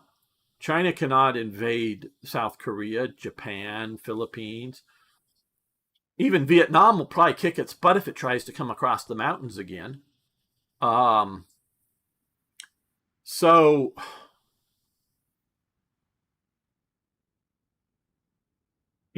China kicked India's butt when they fought that one war, but I don't know that China would do very well today against India. So maybe the Chinese army is really designed to fight the Indian army and the Vietnamese army. I don't know. But it's really a unipolar world right now. There is no one out there that can, I'm not saying can't defend themselves in any sort of way. I'm saying that, like I say, China cannot just go somewhere. Russia, can't even take Ukraine. I mean, obviously it wants to. It's trying to as I speak. but it can't. So yeah, I would say it's still a unipolar world. I think that's the reality. It's not believe or should be or will be someday. I think, you know, oh, the US can't do whatever, take Greenland, take whatever. Fuck. England can't even get a freaking destroyer out of the port to put a destroyer. They don't, there is, to my knowledge, there is not, I don't know if, I don't even know if England has any working submarines at this moment because they're repairing some of their submarines. I'm not sure. Some of that is secret. Maybe some of it's more known than I know. But I don't even know if they have a single freaking working submarine out there. I know they do not have a single working aircraft carrier at the moment. Both aircraft carriers are under repair. The destroyer that was going to be sent to go protect out here hasn't even left port, and it's going to take another week, maybe, to get out of port to get to the Mediterranean and Cyprus, however long it takes once it leaves port, however fast it can go under the current engines, because I think they're having an engine problem.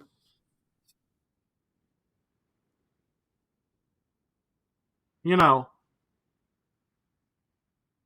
so how is it that Europe has a say in anything? Oh, well, we'll take you to the world court and get you arrested, Mr. Trump. Who's going to come and arrest an American president? It's become a world of lawyers. And that isn't how the real world works.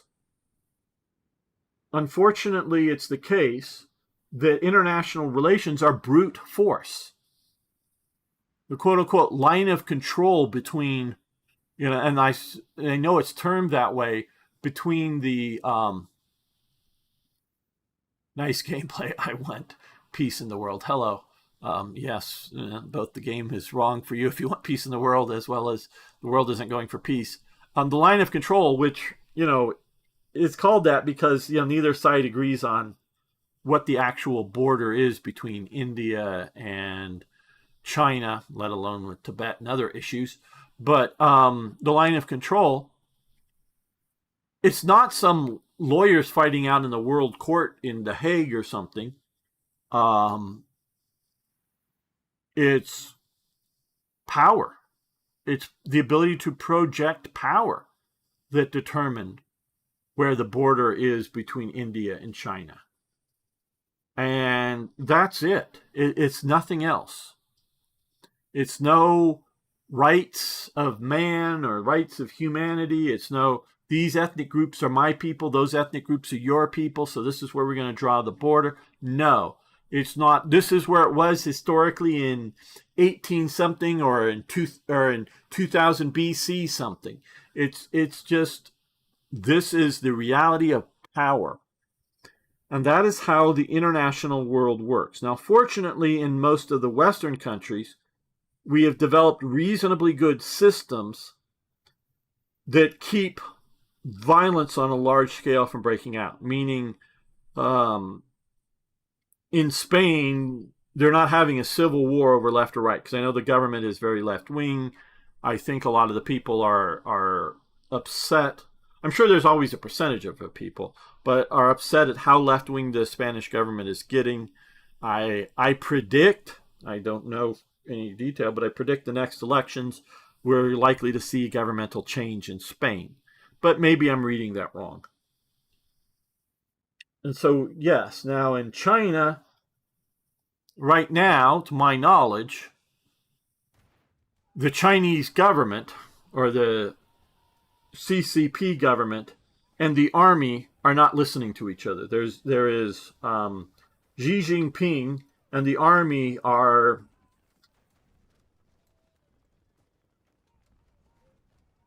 There's sort of been a coup against the generals in the army, and the army wouldn't necessarily respond to orders from Xi Jinping right now. I don't know how much of you have been following this, but if Xi Jinping were to order, the U.S. is all distracted with Iran, let's take Taiwan, all the top generals have been fired, captured, imprisoned, or killed. One of those three things. and some of them were not sure on what their fates are. Now, I'm sure if the U.S. were to actively invade, yeah, the Chinese army would fight and whatnot, but they're not going to become aggressive right now. China is hobbled at the moment. China will not attack anybody right now. It is, it's not quite a civil war, but it's they're fighting over who's going to govern China internally, and there's been people killed. So there is not currently a clear organized means of determining who governs, who rules in China. Partially because it has been one party rule, and different factions within that party struggle for dominance. We're in Japan, in South Korea, in Taiwan, in the Philippines. There's elections. Now, how democratic are they? How fair are they? That can all be debated in some of these countries. In some of these countries that were just mentioned, it's pretty clear that they're fairly fair and fairly democratic. So yeah, I think the idea of multipolar world is wishful thinking. It's not the realities. Okay, and Singh is okay. He's already left. Maybe okay. See ya. Yeah, I know. We'll get back to some gameplay. I want peace in the world. Yes, it would be nice, but whose peace? China is still a middle-income country. CCP is focused on developing its economy, so it will not try to assert itself as revisionist powers as Germany did for a while. I think it's trying to assert itself. I have stated, folk, and I know you probably heard this, but I'll state it again. The CCP, whether it's Xi Jinping, the current leader, or somebody else, will invade Taiwan the moment it believes it can do so successfully. Not saying when it can do it successfully, but when it thinks it can do it successfully. So will that be right now, like I say, I said that their government is, unstable. But let's say a year from now, if that's a year from now, they'll do it in a year from now. If it's 100 years from now, they'll do it 100 years from now. They will do it as soon as they think they can.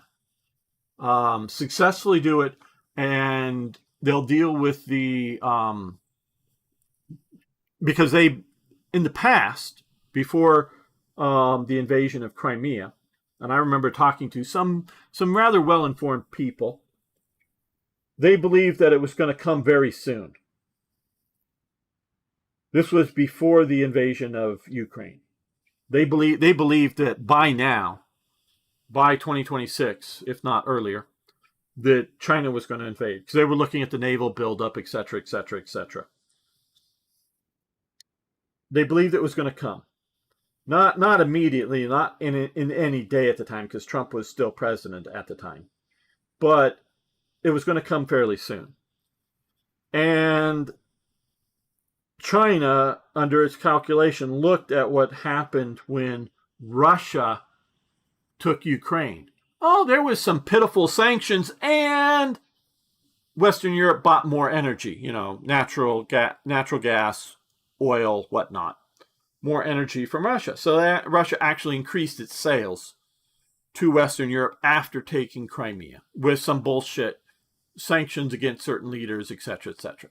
So in its calculus, it thought that there was going to be some bullshit sanctions and it could just grab up Taiwan. Well, now that it's seen that there's serious sanctions, but they're still buying Russian oil and gas. So who's who to blame for the continued war in Ukraine? Europe. Because if they'd stopped buying Russian oil and gas and put a complete embargo on trade, I'm not saying blockade, like ships sitting off Russia, shooting at anything coming or going, but bought zero things and sold zero things to Russia, the war would have been over by now. It's the reality of it. It would have been over by now. But Europe, Europe is weak. So, Yeah. So I think those that calculate on economies are over calculating the importance of economies in the actual world. I think China, if one of two things are happening, China can deal with it. One, if it looks like China is under attack, whether literally or just trade barriers or whatever, I think it can sell to the Chinese people that we're the victims and we're being attacked again by the outside world. It isn't ours, the government's fault. Everybody work together, in the sort of Chinese propagandist thing, which does seem to work in China. Maybe not 100%, but does seem to work. Or if China is successful and grabs up Taiwan, and then it, faces something of an economic collapse, I think the success would keep the government in power. So I don't think economies are quite as big a motivating factor around the world as the Western mind thinks. The Western mind is too Marxist. Too Marxist. And I don't mean communist, I mean Marxist. Okay, it works until the major powers, nah, this doesn't work for me anymore. Yeah, well,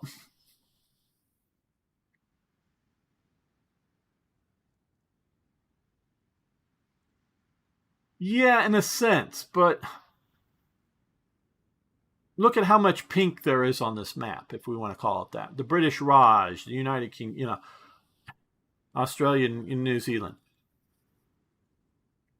Britain, through a sheer force of will and some technological advancements, yes, but through a sheer force of will, ruled about half the world's, well, about a third of the world's population, something like that.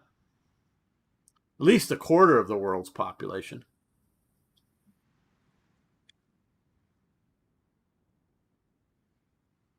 There is definitely a cost benefit analysis. Now, there are empires like, and I'm thinking of the 19th century empires, are very willing to have colonies, if you will, that were economic losers, but the overall empire, the whole thing put together needs to be a winner. Meaning, if this isn't making us any money, it's costing us money every single damn year.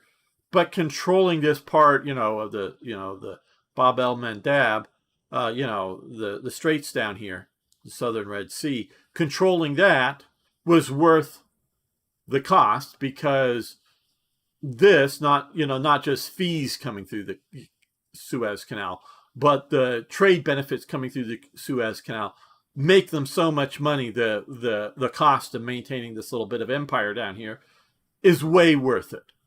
So you have to look at the overall picture. And this is something that the U.S. planners, which don't talk too much about, but they saw themselves as the top of the heap of the international world, and we were making money, that we could afford places like occupying Iran and Afghanistan near indefinitely. Well, one, I don't think these two locations are critical to U.S. success. The U.S. success around the world is different than Britain, but it's based off of Britain. The U.S. success around the world is its naval power. It is not its military, its army power. It's its naval power.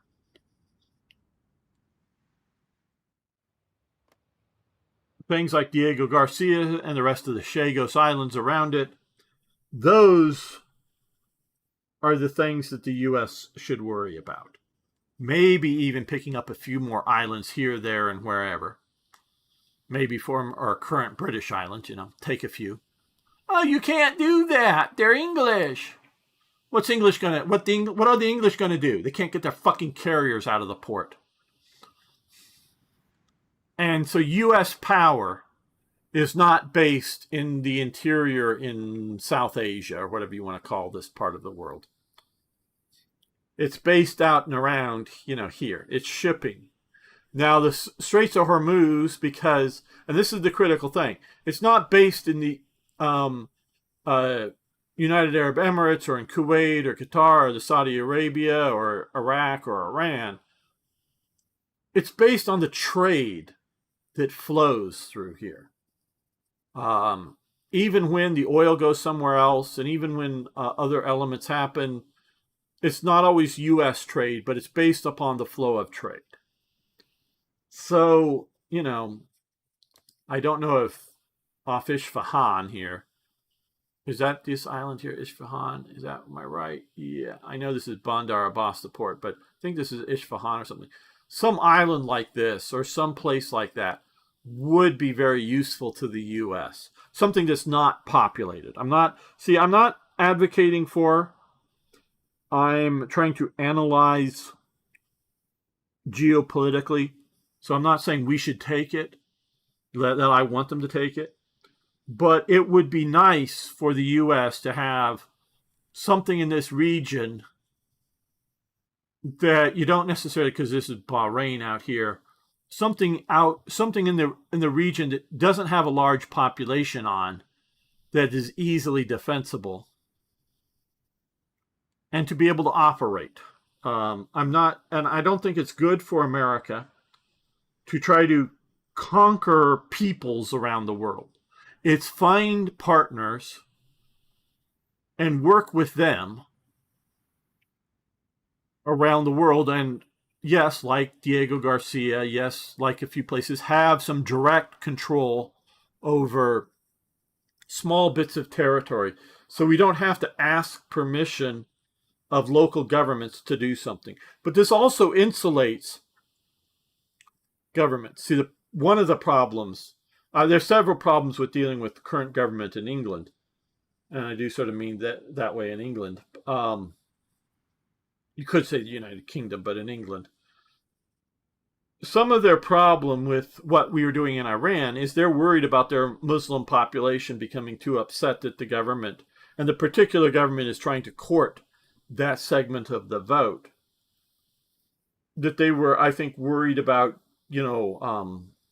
support from that segment of the population. Well, if instead of giving the Chagos to Mauritius and trying to keep a British lease base that they then let America operate on, if you just give this to America, and I think the Chagosians would probably be willing to go along with becoming American citizens.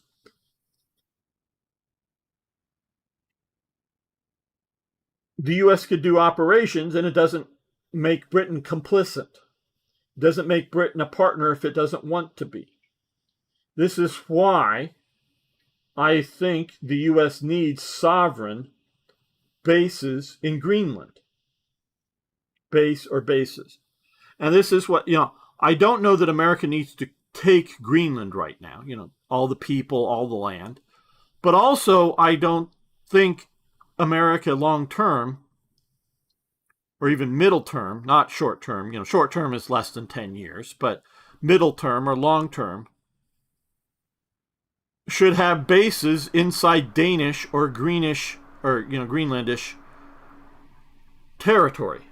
Meaning, I think the bases, one or more bases, should be carved out, and that territory be United States territory.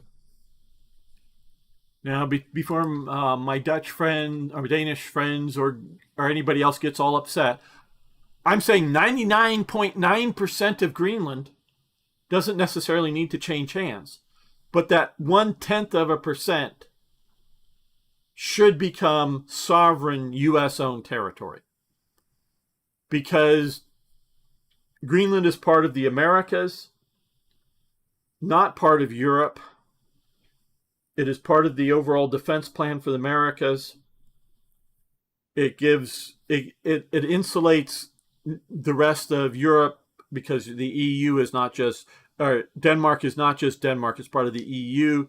This way, if there's something in the world, whether the EU publicly or privately approves of, or maybe hates, but they're not being operated from bases that are controlled by or owned, the territory owned by EU member states. It'd be U.S. territory. And the U.S. can just operate from those bases. And if there's, whether Greenland becomes independent or Greenland stays part of Denmark, and whatever the governments go from left to right to extreme left to extreme right to whatever, none of those policies could be America's got to go, because America won't be there. America won't be part of their territory. It frees it up as an independent or not dependent upon the rest. I think that's sort of kind of the deal, that it hasn't been finalized, obviously. If you go, Socotra, that is definitely, Turinlo said, that is definitely one of the places that I think we should. There's also there's very, very few people here. And it's mostly this. This is just a speck of land. I don't even know if that could hold a proper, well, I guess you have out in Midway. Yeah, probably could make an air base or something. But out here, there's very, very few people. That would be the perfect place to put an air and naval base. There's not like a good port, but hell, we can build artificial ports,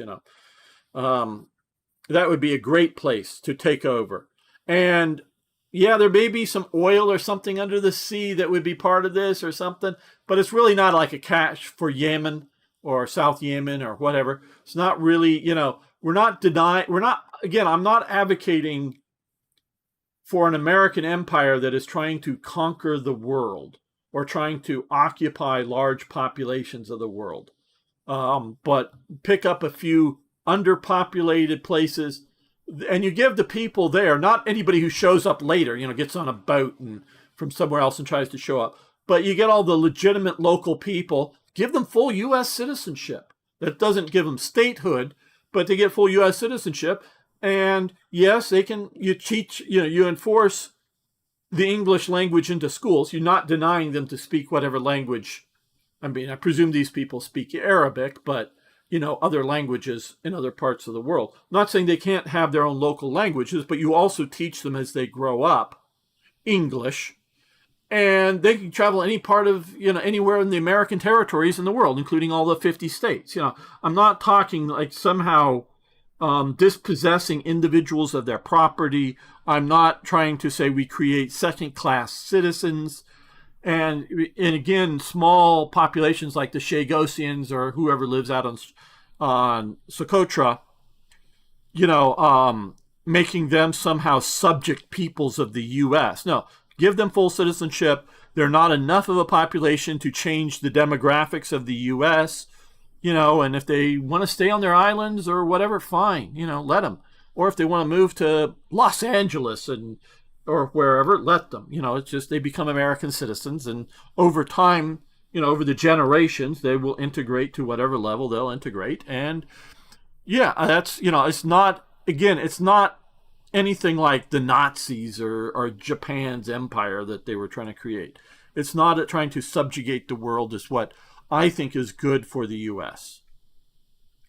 And so, yeah, let me catch up with the Arnaud saying yes, and the French asked the Netherlands for an anti-aircraft frigate because they don't have it, because they are borderline broke. Yes, and so Europe has, not Poland, not a few other nations, but overall Europe has, and this is why we don't have the rules-based international order anymore, is because Europe believed, and maybe by the encouragement of certain U.S. administrations, but believed the U.S. or the world-based, rules-based world order was based on international courts and the UN decisions and all this other thing. So armies and navies and air forces were sort of wars of choice. I think that was one of the words that was used. Well, if Britain decides to go to war, well, then we'll organize up ourselves and go to war. But no one's going to attack us. No one's going to force us into a war. Well, if you become so weak, you become weak. And It doesn't matter. You can scream and hate America for wanting to take over Greenland or take over, Malta or take over the island of Man or something like that because we want a base. Well, what the hell are you going to do about it? You don't have any military force, and you're not being helpful. You're not, we're not using, the very few English aircraft that are sort of flying defensively and out of some places trying to defend against Iranian attacks. They're not helping America because we don't have to defend the Cyprus base. We don't have to defend, Saudi bases or Qatari bases or wherever they're trying to defend. America just needs to defend the bases that it's operating from. It doesn't have to defend everything else in the world. And you can't even defend yourselves? So that's... Don't blame America. Blame everybody else because they're not doing it. Okay. Hello, John Smith. How you doing? I'm advocating for American empire having control of all the oceans and port accesses so that we don't have problems shipping things.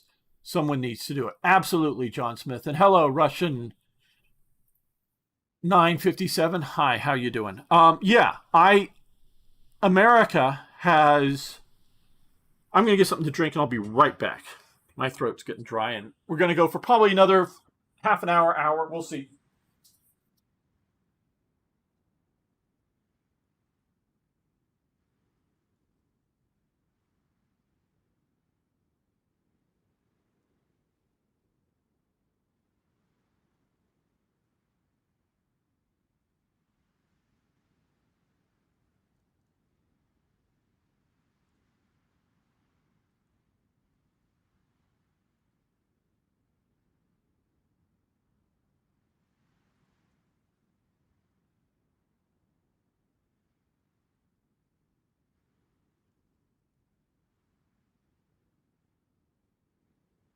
Almost back.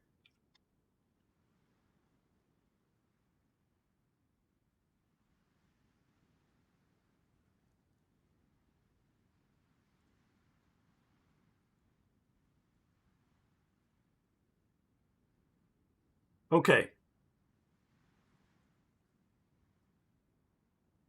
The United States of America, to be specific, has inherited a lot of things from Britain. A lot of cultural things. Hey, we speak English, a lot of things. We also inherited, because we were part of it, sea trade. A lot of the British trade prior to 1774, 1772 or whatever was based out of, particularly this part, but based out of the Americas. A lot of the British ships, and I'm using those terms instead of England or whatever, were made in the Americas, were crewed by Americans. Americans were part, like Welshmen and Scots and whatever, and Cornish and Manx and whatever, were part of Britannish, being part of Britain. They were a flavor of Britain at the time. And the triangle trade, with the slaves and all of that, not just the slave trade, but all of that trade, a lot of it was American as part of the system. So well before our founding, we were all part of that world international trade that Britain was doing. Obviously, we separate after our independence, but we continue being that sort of a naval, a seafaring, a maritime trade, merchant marine trade nation. And so we've inherited that viewpoint, that desire from Britain, culturally, socially, economically, all of that stuff. Once the British Empire collapses after World War II, and normally after World War I, after the Civil War, after the Mexican-American War, after the Spanish-American War, after all of those wars, not so much the Navy, because the Navy was, especially after this after the American Civil War and on, the Navy sort of stayed around. But after all those other wars, including after World War I, the American Army mostly disbands. Okay? You know, the American Army after the Civil War is like 10% the size or less that it was during the Civil War. Mostly the American Army just disappears. They keep the West Point. They keep a few units. Yes, back after the Civil War, you know, they're fighting the Indians and there's, you know, some there. And then, oops, we go to war with Mexico. We've got to raise a whole new army that goes down and takes quite a while to go down and beat up Mexico. This is why Mexico, who sort of pokes and starts that war, it really is Mexico starting the war. It has a much, much, much larger army than the United States does. And they know it. Santa Anna and whatnot down there. I think he was still a general at the time, or came back. I forget exactly the details. He was also the dictator earlier on when, you know, he fights Texas. But he comes and goes from power and position and whatnot. I forget all the details there. But they have a much larger army, a well-trained, drilled army, at least they think so. And they think that they're stronger than the U.S. militarily. Well, they get their butts kicked. Badly crushed, just crushed so much. We take Mexico City, people. If you don't realize, it wasn't just some border skirmish. We conquer Mexico City. We come in, land Veracruz, march up, big fight at Puebla here and whatnot, and we just crush them. They just get ground under us, and then we disband our army. The Navy somewhat hangs around at that time, but it really mostly hangs around after the Civil War.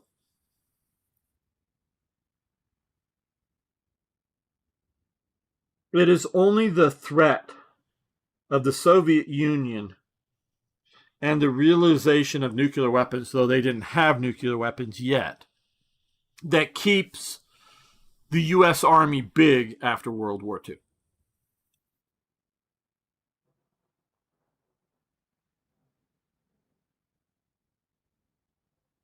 And keeps the Navy as big as it is after World War II. Because Britain, we recognize Britain cannot keep its Navy. It struggles, tries to for a while. But with its empire, without the empire, it can't afford it. Because Canada, Australia, and New Zealand to this day do not send tax money to Britain to pay for carriers. Basically, they used to. You know, at different stages, they get more independence and whatnot. But even when it's not, you know, like income tax or whatever kind of money, there was trade barrier and other taxes that funded the British government. Meaning, and I'm sure I'm going to get some of the details wrong, but there were massive trade barriers in Australia that kept or made expensive, say, bringing in goods from the U.S., and no trade barriers for British goods coming into Australia. So it's basically the money that, even if it isn't local taxes that go to the fleet, it's taxing the company here that makes the widgets that get sent down to here. So since they have to buy British, basically, it makes money for the British Empire, and they are able to afford carriers. But once that goes away, and any trade barriers puts money into Australia's government funding and not into the British Empire, Britain cannot afford things like carriers anymore. And like I say, it can't afford its... I'll get to it. Hello, AC 35K. I'll get back to the chat in just a moment. It can't afford carriers right now, and I say that because both its carriers are broke. To my knowledge, Britain does not own enough aircraft to fully put the full complement of aircraft on their carriers. Because my understanding is they don't have enough aircraft to fully put on all their carriers, let alone as well as additional aircraft for training squadrons or whatever back in England. They lease some of their aircraft from the United States. And again, I want to say this, and I was surprised. You know, the nuclear missiles in the British submarines, they're owned by the United States. Britain owns the nuclear warheads, but the U.S. owns, what is it, the Polaris or whatever, the missiles. They lease them from the United States. So when they need the missiles worked on, that submarine comes to the United States. The United States pulls the missile out, does the maintenance, put the missile back in. We could say tomorrow, return all those F-35s and whatever that you've leased from us. Return all of your nuclear missiles you've leased from us, and we've just withdrawn at least all their submarine missiles. I don't know if Britain has other nuclear missiles. They own the bombs, the actual warheads, but we own the missiles. So Britain can't even afford its own missile submarines in the sense that they can't afford to make their own missiles. They don't have the ability to manufacture the missiles or the affordability. They may have the technology, but they're not set up to make their own missiles. So Britain cannot afford its aircraft carriers and cannot afford its submarines, because otherwise it would fully do it. The Dragon, the destroyer that they're trying to send down there, back whenever, 2000 whatever, 10, 15 years ago, they did a study and they figured they needed 12 of these destroyers. And this is like the Tory government. This isn't left Labour government or whatever. Oh yeah, we need 12 of these. Well, we need to do social welfare, pay for all these immigrants we're having coming in. We'll make 8. Damn, that's too expensive. We'll make 6. So they make half the number that they need. They figure, and whether they only needed 12 or not, I don't know, but they figured they needed 12 of these new destroyers. They ended up making 6. So they can't afford what Trident. Okay, thanks Arno. Thanks for the backup. Yeah. So yeah, they can't afford all this stuff. So this is why it's a unipolar world. Now there have always been, even when it was a bipolar world, the U.S. Soviet Union, there was always other sort of powers out there. India, China, sort of Soviet ally, sort of Soviet enemy, sort of whatever, But it's a unipolar world. That doesn't mean that the U.S. can or should control everything. But you're right. The U.S. needs to control for its own security, because we should not, the borders of America should not be our defensive line. Our defensive line should be the oceans, okay? And whether it's Accession, St. Helena, or even places like the Falklands down here, or, you could give us Gibraltar or Malta we could take in theory. I don't know if the Maltese would want that. They might.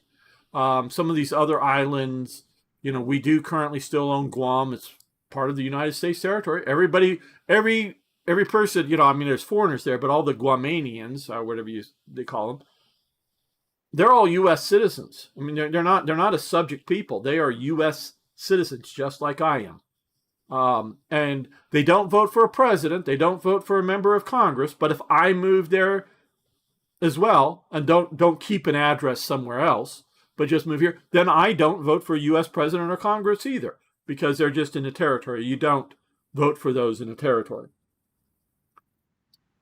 The U.S. should selectively acquire, whether they buy, they invade, they sign treaties of defense or whatever, acquire some more, I think actually more than we have, island bases around the world, and mostly partner with allies around the world, and mostly let nations do their own thing, unless it's like Iran, which is being very, very aggressive to everybody. Its neighbors, it's, people in Europe, people in America, aggressive everywhere. So unless you're becoming a problem, the U.S. should just allow most nations to do their own thing. China's. It's not that we should worry about China for what China does inside. They can have their own, slavery of their, peoples and whatever. I don't think America should invade. I don't think that all for that. But whether it's Taiwan, Japan, the Philippines, maybe even Vietnam, if they're becoming aggressive to their neighbors, we can help the neighbors. That kind of thing. And those need to be, individually, it depends on whatever, and, each case by case thing. That is what I think the American empire should be. So if you want to be North Korea, if you want to be Bhutan, or you want to be some small nation that sort of checks out, of international affairs and just does your own thing, fine. I mean, you may be evil and you may be killing huge numbers of people, genocides and whatever, but the U.S. doesn't have to get involved everywhere. That kind of thing. But the world situation is down to power. So let's see what John Smith says. I don't feel people appreciate it, but the U.S. pre-World War II was Britain. There are reasons we have shipping vessels that don't randomly get attacked by nations when shipping stuff. Yes, that. Are you in historical mode? Yes, I am, even though I've been pausing to chat a lot with everybody.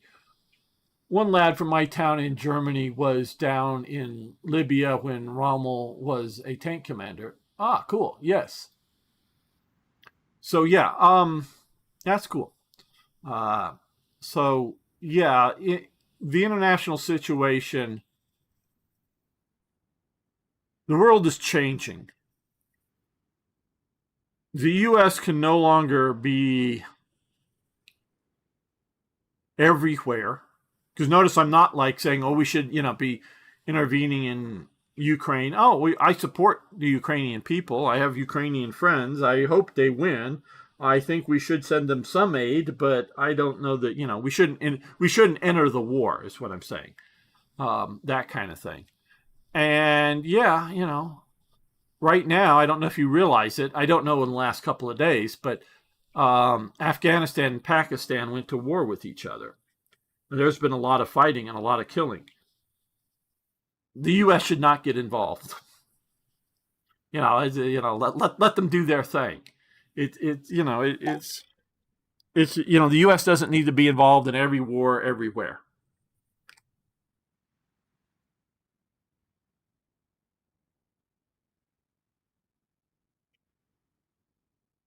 Okay, what's AC saying here? What's crazy is that Guam was under Spanish rule. Yes, until the Spanish-American War, the Portuguese navigator found it, claimed the island for Spain. Yeah, no, I don't know how much you know about American thought, naval thought. There's an American naval thinker called Alfred Thayer Mahan. He wrote a book called The Influence of Sea Power on History, or something very similar to that, often just shortened term to the word influence. And he talks about that, how naval power influences world history. And that basically is what our current Navy is a Mahanian Navy. When I was in Naval ROTC, that's Naval Reserve Officer Training, that's when I got introduced to Alfred Thayer Mahan, and they very much in there talked about Mahan and his thoughts. So that is at the core of our naval philosophy, which is a philosophy, and very much as I've been advocating, is to have, in those days it was coal, but to have a series of bases around the world that supported naval operations. Japan is also, they also very much adopted the Mahan Navy theory. They were a Mahanian Navy. I don't know that the British were so much of a Mahanian Navy, but the Japanese Navy very, very much, they read translations of it, but Alfred Thayer Mahan and his naval theory and thought was very at the core of the Japanese Navy as well. And so, yes, and so there were multiple reasons for the Spanish American War. One of them, and I'm sure one of the top five, if not the top reason, one of them was to secure bases. Spain was a dying empire. There was definitely in places like the Philippines, in Cuba, a struggle for independence. America, also coming out of the Monroe Doctrine, wants to get rid of, at that time, European, but in modern times, non-American influence out of the Americas. Okay? The Monroe Doctrine allowed for, if you have a colony in America, at that time Europe, but nowadays includes Africa, Asia, wherever. Fine, you get to keep it. But we were not going to allow non-American military forces in the Americas. That was a no-no, anywhere in the Americas. Now, Britain briefly, but they leave because their objective was only to get there.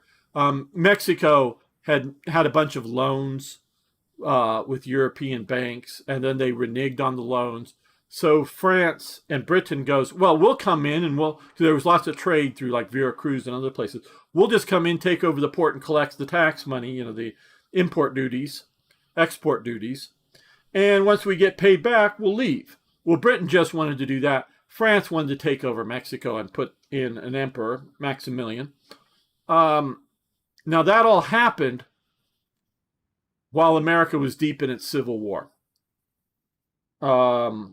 And even after the Civil War, it was still sort of occupying the South at the time. And so they never do fight the French. But we did support Benito Juarez and his Mexican Revolution fighting the French. So part of the motivation was, Cuba Libre, free Cuba, because they wanted independence. But part of the motivation is that we wanted a European power out of the Americas. Now, we ended up picking up Puerto Rico and then later buying some of these islands from, Denmark, the American Virgin Islands. We bought those. We kept Puerto Rico, relatively small. We also kept Guam. People of Guam have been very happy with being American. And we freed the Philippines. We did do an occupation government, but it was scheduled basically from the beginning or within a year or two to get its independence in 1945. It was going to, at the end of what becomes the end of the World War II, it was already scheduled to get its independence. It was a nation building thing, but part of, unlike, say, nation building in like Afghanistan, we were trying to maintain so that we could maintain some bases here as well. But we weren't trying to like take over or long term, for 45 years approximately, but just set up the Philippines in sort of a modern state as opposed to occupied by Spain. So again, Americans have manifest destiny, whether you believe it in its original religious terms or otherwise. It's this, and I'm including Canada in that. We believe that all this should be one country. And it was only because Canada was part of the British Empire that kept us from taking Canada. Well, it's leaving the British Empire, maybe slowly at this time. So the U.S. someday, I'm not saying under Trump. Trump isn't the cause. All the Canadians are upset at Trump. No, we've invaded Canada twice. Both times got our butts kicked. But Canada's weak now. The British Empire is gone. The U.S. will eventually absorb Canada. It will happen, people. It just will. And it's not like, we're going to conquer it and then kick all the people out or anything like that. No, it'll just become some number of states in the United States someday. It's just going to happen. It's not. I'm not saying it should happen. I can see very good reasons not to have it happen. I'm sort of ambiguous about it. Do I really want it or not? I don't know. I really don't know. But I think it's going to happen someday, just naturally someday, and maybe piece by piece instead of all at once. Because right now, I don't think Alberta is going to vote for independence, but I think the vote is going to be close. I think they're going to have a vote here. Saskatchewan, I don't think currently would, and BC, I don't think would right now. But I think this is the one that's close that would vote for independence, with the idea of it joining as a state into the union with the rest of the U.S. So but the mere fact that it's maybe happening now may mean in 15, 20 years they will go independent and then join the United States. So yes, in my lifetime we may get Alberta, and maybe a few of these other western provinces out here as part of the U.S. So I mean, this is not like I'm even saying it's going to be a conquest, like U.S. troops moving in and taking it over, peacefully or otherwise. No, it just maybe pieces will break off and decide to become part of the U.S., and then whatever's left will just whatever, and just join up. I think that's going to be. I do not think it is our manifest destiny to take Latin America, because it is Latin America. It is not Anglo America. Now, maybe a country like Belize, British Honduras back in the day, they speak English down here. Guatemala, if you look at all the maps of Guatemala, Guatemala includes Belize. So Guatemala has stated very publicly that this is part of Guatemala and not an independent country.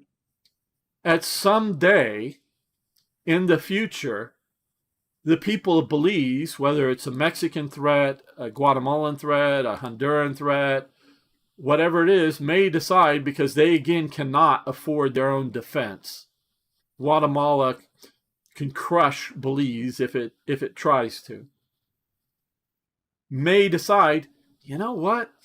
Independence is cool, but we can't. But that isn't an option. It isn't. It may become not an option, being independent, because either Guatemala is going to take it, or they've got to find somebody else to join with. And obviously, the U.S. will not allow another European or foreign power in. And since they speak English,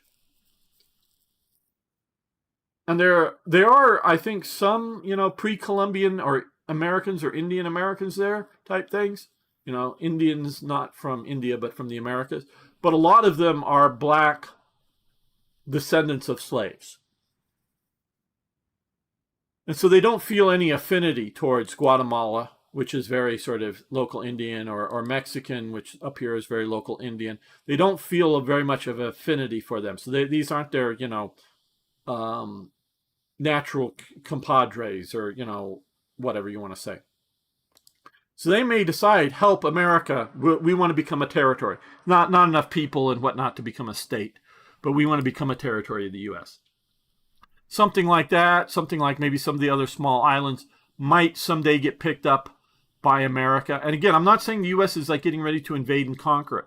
It just may be that the better choice for some of these islands in the next 50 to 100 years, and I'm thinking in those kind of terms, maybe to join the United States. But the United States is not on a conquest path for Latin America.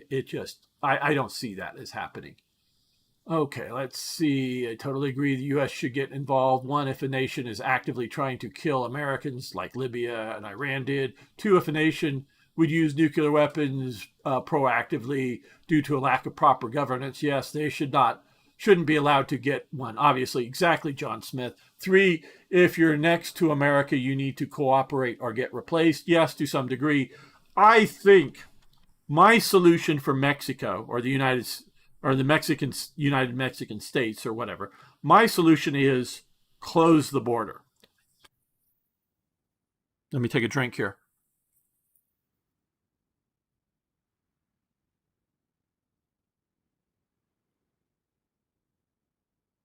A lot of Mexico's problems, not all of them, God no. I mean, a lot of them go back to Spanish colonialism problems and how they ran their colonies and the people that were left there.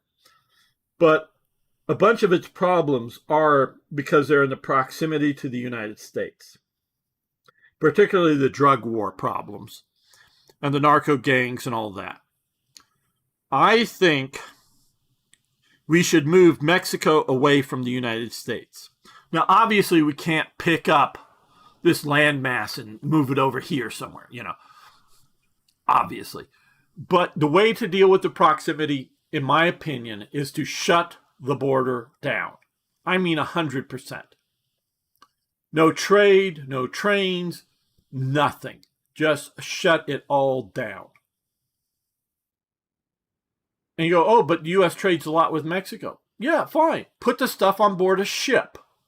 Whether it's up here, near Tijuana, whatever the port is called up here, or down here, or Veracruz, which is a major port for them. Put it on a ship. Do it that way. So that is, I'm sure it's going to be closer than China, say. But shut down, and since we can shut down a lot, and only no civil air transport, small air, only airlines could fly. So airlines, you can fly from Mexico to the U.S. and put high levels of inspection on goods or people coming and going. Yeah, some drugs will still come through, but stop a hell of a lot of the drugs and other people's and other things coming across. Just shut the border down. And not just for 6 months or a year, but 10, 20, 30 years. Whatever it is, shut it down. And do what you can, maybe, but allow Mexico to sort out its problems.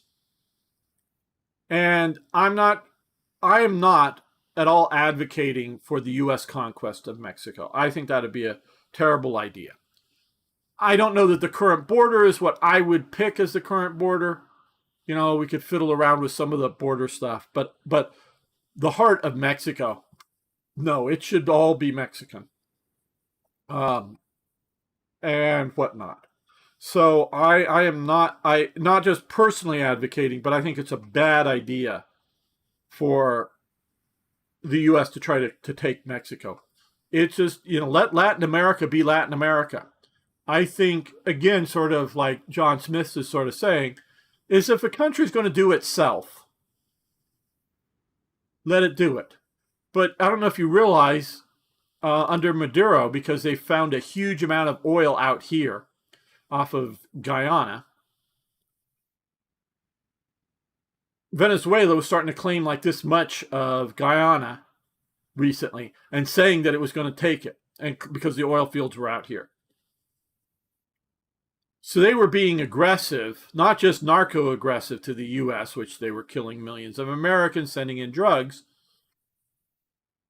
They were being aggressive to their neighbors. So, if you behave badly enough, either towards America or towards the region, then you're gonna get slapped down by America, by the U.S. But otherwise, if you're just doing your own thing internally in Latin America, yeah, do it fine. But often we see certain factions within governments end up being supported in modern day, like by China or something. We've got to keep China out. Otherwise, we have ways of dealing with Canadian cliffs now. Yes, there were some cliffs and whatnot involved in the battles down here. I don't know the details of that. And AC, very nice to know. I'm just some guy from Germany, don't know much about U.S. History, let alone naval history. Sure. Yeah, and also John Smith, when I say cooperate, I mostly mean just not hosting foreign military equipment, to clarify. Yeah, but cooperate, but also, not facilitate drugs or people. How many millions of people have come across Mexico into the United States from outside of Mexico, down here in the South, that Mexico is allowed to come through. They need to cooperate and shut down their border from people who are going to eventually end up in the U.S. border. So they need to cooperate in that sense. I am not saying we have to interfere with all the internal politics of all of the Latin American countries. Mostly, I would, like I say, let them do their thing.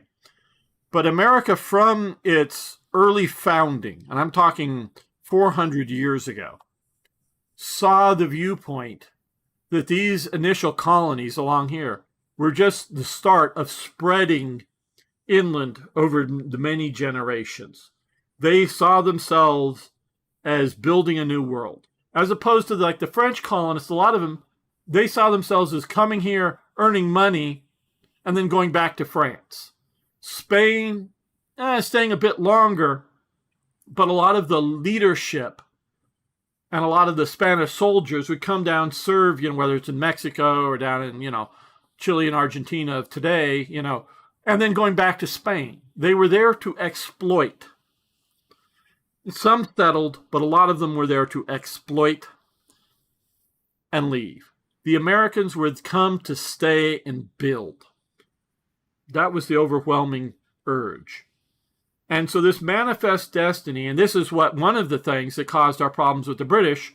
The British had treaties with the Indians out in these parts of the Americas. And the Americans, the colonists that were here, wanted to, expand. So the British actually militarily did blockades, stop colonists from coming and when into the interior. And when they did a few times, went in and took over their settlements and drove them out, because the British did not want to have wars with the Indians, because they were trying to peacefully coexist, at least for the time. I don't think it was any great altruism, like, oh my God, we're going to steal Indian land. Oh no, we can't do that. No, it was like, we're not ready to do that now. Let's have peace. But the Americans were constantly, no, we're going to push. So part of Americanism is manifest destiny. And the only reason this line here exists, and some of the, obviously along the rivers and whatnot, is because the British Empire kept that from happening. We would take all this. And when Canadians recently asked in the poll, who's the greater threat, China or America? They're saying America. And they're right. China is not going to take over Canada. Someday, I do believe this. And I'm not saying I want this. I'm saying this is Gamer doing analysis. Someday, the U.S. will take this. It may, at the time, 10 years, 50 years from now, whatever piece is coming into the United States, it very well may look and seem like a desired act by these people. Like a lot of people, like I say, no, here, out in Alberta, want to become part of the U.S., or they think being part of the U.S. is better than being part of Canada. And I'm saying like 30-40% of the people. That doesn't mean it's going to happen anytime soon, as in like the next 3 or 4 years. But they're going to be holding a vote, I believe, within the next year or two. I think what they call statehood or independence, and they needed to go independent before joining the U.S. But it's sort of understood that the next move would be to join the U.S. I think it's a minority position, but I think it's a large minority position. And so what it is today, in 20 years, in 30 years, may become the majority position. So, in 20 years from now, it may be 60-70% of Albertans would rather be part of America than be part of Canada. So this may not, there may be some holdout someplace. I'm not saying this will be, like I say, U.S. tanks driving over the border to take it. It may be just, you want to join us? Okay, here's the agreement that the, Alberta or British Columbia or whatever is going to become a United States state. It may just look very much like that, but I think it is going to happen at some point in the future. So that you have to understand about America.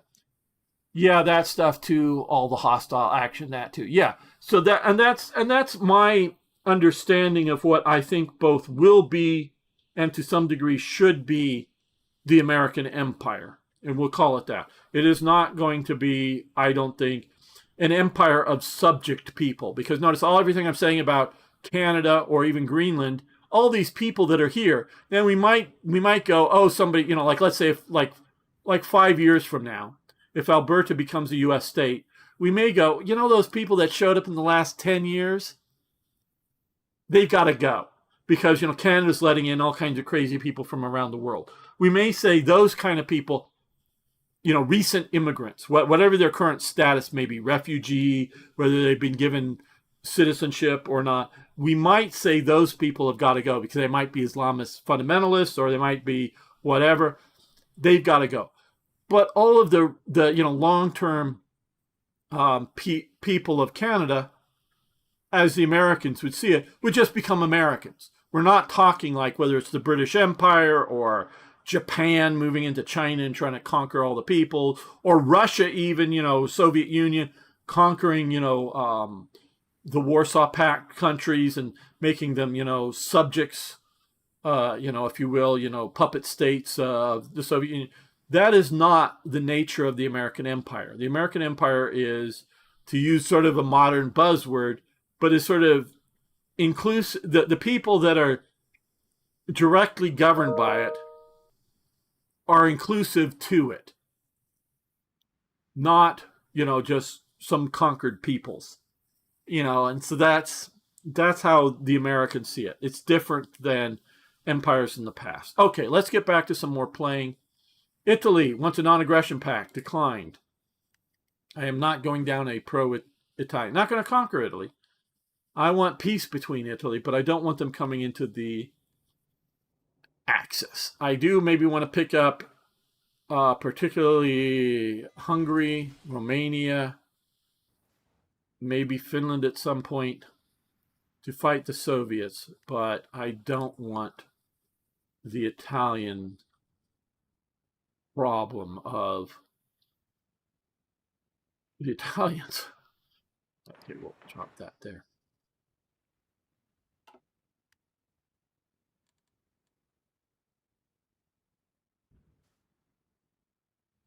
So I am not. I know some people are horrified at still, but I'm not someone who is advocating for, conquest of everywhere and the,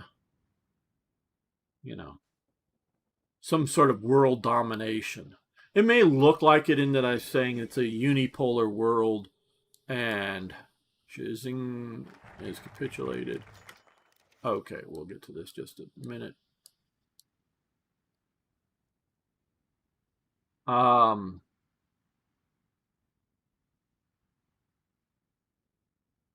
That was down here. Yeah, that's capitulated, I think. Or maybe, oh, well, wherever. I'm not advocating or thinking it'll be that. Okay, let's see. Historic Day, Munich Conference. Sudetenland, this has been First Vienna War, has been bypassed because I think they've already taken that territory here. So, let's see. Anschluss. First Vienna War.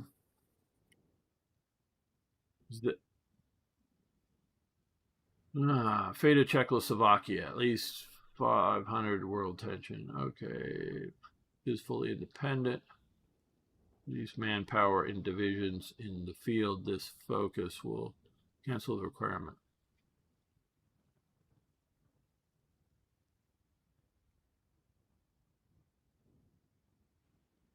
Okay, I thought we had enough.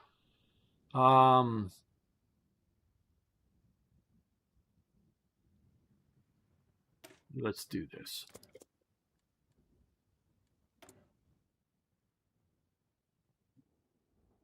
So, I'm sticking with this old artillery because it's efficiently being produced.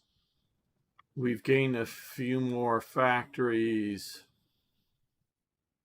We have some more.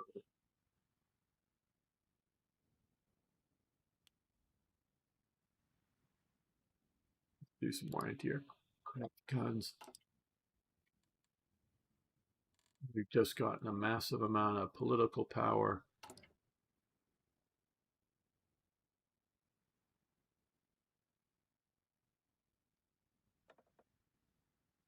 Do we have a better Reinhardt security? I don't know. Okay. Decisions here. MIFO bills due. We've got, let's outcompete the British there.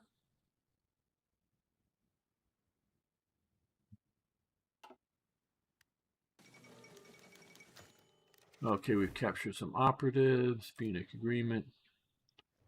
Okay, well, they've lost any chance to defend themselves. Not that they really had it. Once Austria becomes part of the German Reich, they get flanked too much. They're too much surrounded by Germany to be able to defend themselves. That's just a sad reality. But it is the reality. And that's what, when I'm talking about world events, yeah, there is a certain amount of what I think should happen, shall we say, but a lot of it is just my understanding of reality. And I think this post-World War II delusional world that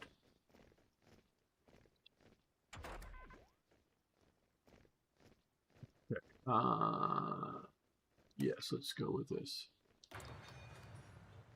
Radar being produced.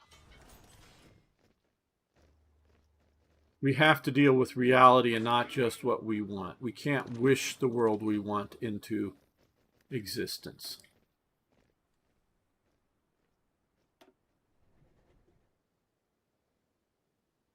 So we have completed the west wall, it looks like. Okay, what's our level of bunkers here? 2 out of 4 possible. Okay, so we're at least somewhat bunkered up. Let's look at some of the decisions. Ost wall, North Atlantic wall, Alpine wall. Okay.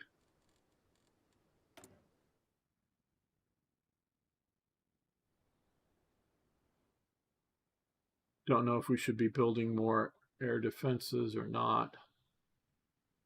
Well, let's where we can use more.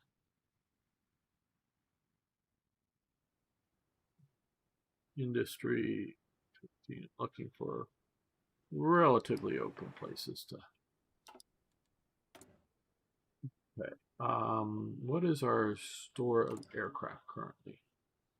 Anti-tank we need a lot more of. Okay, tactical bombers, transport planes. Oh. Don't think we're building any transport planes. So let's do that. Okay, yeah, that's better infantry. We may convert over to that. That would be a good thing. Okay.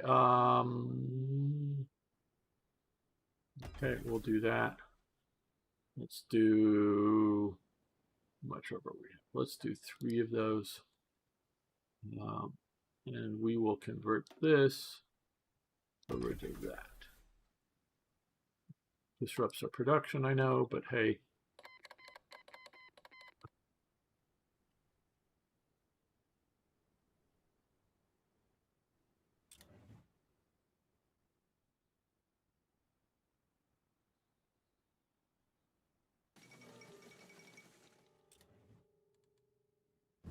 Well, Japan is winning. Okay, they've cleaned up this down here. They're moving in.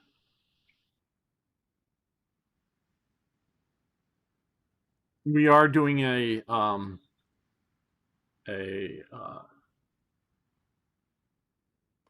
diplomatic mission here to watch the war, partially just so that we can watch the war, see what's going on. But I'm also not planning on doing a Japanese alliance on this playthrough. Not having a Chinese alliance either. It's just we're not the end of the League of Nations. Finland rejects Soviet demands. Okay, see.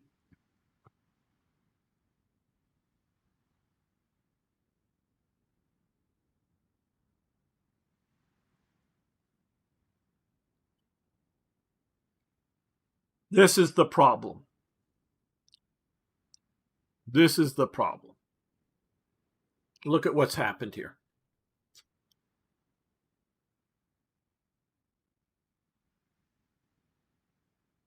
I'm playing on a historical thing as opposed to wacky world thing, settings. The Soviet Union would not take over the Baltic states or invade Finland without the Ribbentrop-Molotov Pact. It would just not happen. So I know I'm late in the sense that um, I have not gone down this path yet because I've done other national focuses. And I think a lot of these national focuses, and I get their point in the game design of making choices. I get that. And some of them are obvious. You know, befriend Czechoslovakia, demand the Sudetenland. They're mutually exclusive. But the idea that I've done a lot of the national focuses to develop Germany, which I don't know when they think some of these dates should have happened, whether later or earlier or whatever. But I don't see how they would slow up the diplomatic path. I'm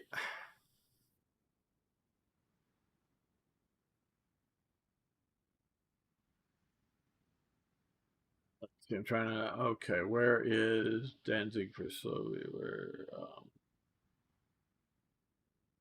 am I missing? Oh, war with the USSR. Here, Ribbentrop-Molotov Pact. Well, we don't have enough troops to do this just yet. But, and that could be my fault for not deploying or setting up enough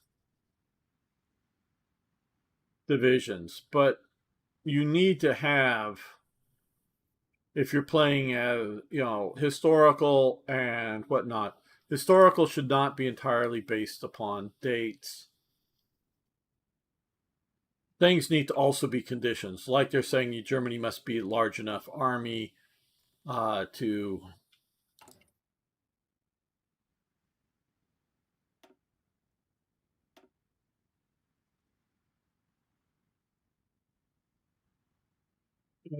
do the national focus. But I can only see this as bad game design, lazy game design. I get.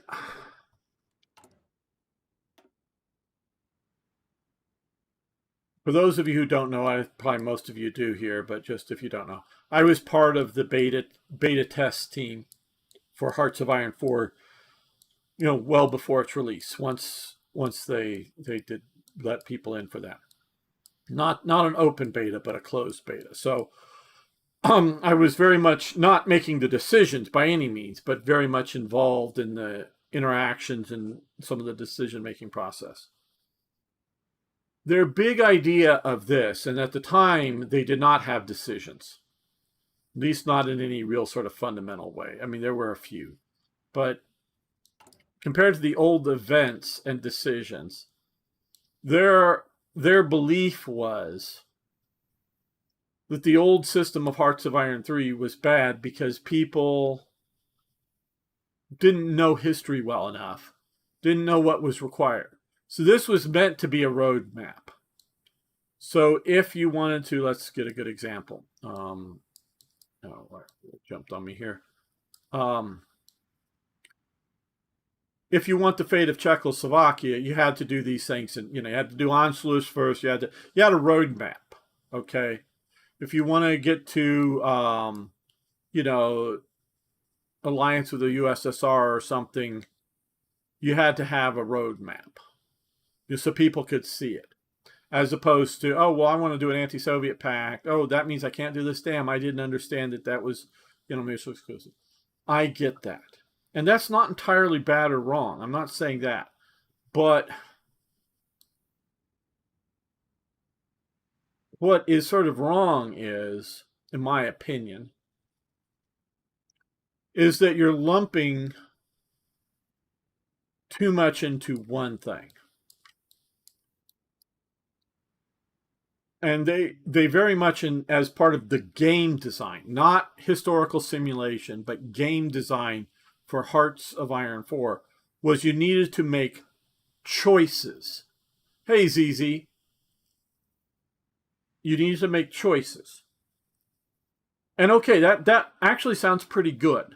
Sounds pretty good. And I support it when it comes, particularly things like here, do you want to adopt the new Panzer Doctrine or you want to do the Prussian legacy? Some of these might be mutually exclusive choices and that you can't do both because they're, opposite to each other. Some of the choices, you might be able to do both in theory. Trade interdiction, Z plan, which do you want to focus on? You can sort of kind of do both. And so where I would make some of the choices is in have a military set of choices here. Are you going to do a Euro bomber program, a tactical bomber program, or a dive bomber program? That's one set of choices. But also, are you going to do a lot of Air Force, maybe a lot of Air Force and Army, but neglect the Navy because you can't do all three effectively? Or you're going to try to sort of do some of this, and some of this, because part of this is, how do I put this? They call it national focus, and it was asked early on, can you have more than one focus active? No, because this was meant to be a focus, not kind of thing. But both the human capital, and by that I mean both in large scale, as in lots of sailors, lots of soldiers, that kind of thing, as well as in the upper level scale, the thinkers, the doers, the planners, the organizers, the developers, the people that are part of institutions that come up with new ideas. Are they going to be where and how much? Okay, you only have so much leadership is a good term for that as well. And not all nations are equal. Germany did have a fairly good leadership element for the Luftwaffe, for the Army, and for the Navy. They didn't have to, and particularly like the U.S., once it really gets involved in going, it has enough leadership to do everything. It's almost, we talk about need choices in game. With the U.S., no, I just choose to do all of the above. Like instead of have all this tree here, go down here and have click here to do everything. And you would only choose if something truly is mutually exclusive, one from the other. Invade or not invade a country. You can't do both at the same time. But to have sort of a military sphere to develop, set of focuses that are doing military, another that's sort of doing your civil society, these things, that you can't do it all. And, there's a lot down in here that is very interesting. And then I would also have a diplomatic national focus. So I would do 3 sets of national focus that you could have. And the other thing I would do, because we did have the 70 days for the Sudetenland, but most of these are 35 days. Part of that is, so you can't do anything too fast. But if by design, you don't want this one here to happen until 1940, we'll just make, because I actually did design way back in the day, a more advanced national focus tree for Germany. But what I would do is not just you have to do these before, but you may have had to do this one before you can do this one because you had to build a rear dam, as well as, you also, because you can put into these things, can't do X thing before Y date. And so, but then some of these would just be like a 5-day national focus because it wasn't meant to delay something, where are we putting our effort in? It was more meant to, okay, we've got a roadmap here now, but part of the roadmap is, I'm just, this doesn't matter which one it is, but this one, because, you look at history and look at, it may require other things. It can't be done before other things are achieved and or before a certain date. So you can't rush down certain trees. and which we do have some things, like we're saying over here, got to have 850,000 manpower in divisions in the field. You can put on conditions like that to keep these things from happening too early, too late, too whatever, and would be a much better national focus tree, I think. So, okay, and hello, oh boy, Info Amir Osri. I'm sure I'm butchering, don't mean to. I don't understand people who play 4-year plan instead of doing ASS. Okay, ASS. You're talking here? 4-year plan? Develop housing? I don't get what you're referring to with ASS.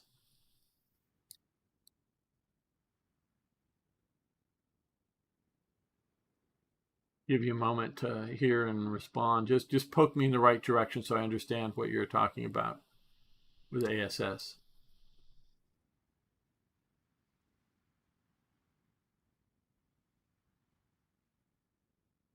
Other side of the this whole thing here.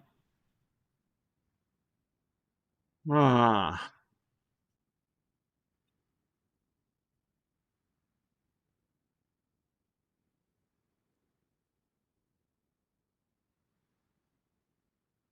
Well, I can tell you why I did the 4-year plan, because it's what happened historically, as opposed to this plan here. I don't know.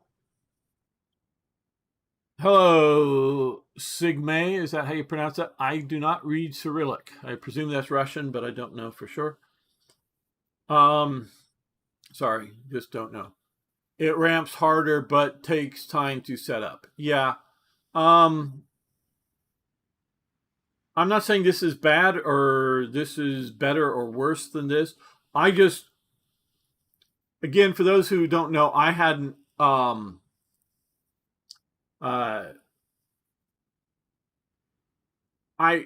I started playing this playthrough, I just the night before I started playing, I hadn't played in a couple of years Hoi 4, and I did not know, in any analytical sense, the decision trees for Germany. I've never played, starting before this whole inner circle thing, which I think is really cool. I don't know how much I would modify it, but I think the idea of it is very, very, very cool. So I don't know a lot of the ins and outs. You also lose the MIFO Bills mini game. That would be useful.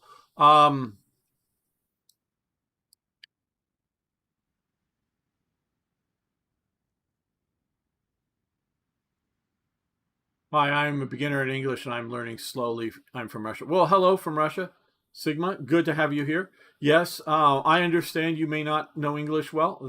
That's cool. For if you want me to read, I just got to use Google Translate or something, and just translate it and copy and paste that into chat. Glad to have people from all over the world. How do I put this? I once saw sort of a Adam Tooze and a couple one I think another guy who wrote some of the economic books on, I think it was Adam Tooze, in front of an audience, they presenting his book, did a lecture, and then answered some questions, kind of thing, whatever you want to call that, from the audience. And the person asked a rather intelligent question. I can't repeat it. About, well, what if the Nazis did things differently, particularly like in Eastern Europe, in the territories that closed? How would the war have been different? Because he very much looks at the economy of Nazi Germany. And his basic answer was, you mean if the Nazi, how would things be different if the Nazis weren't Nazis?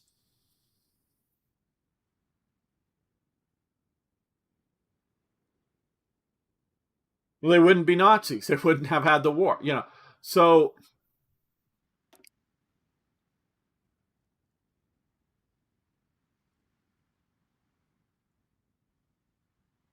currency reforms.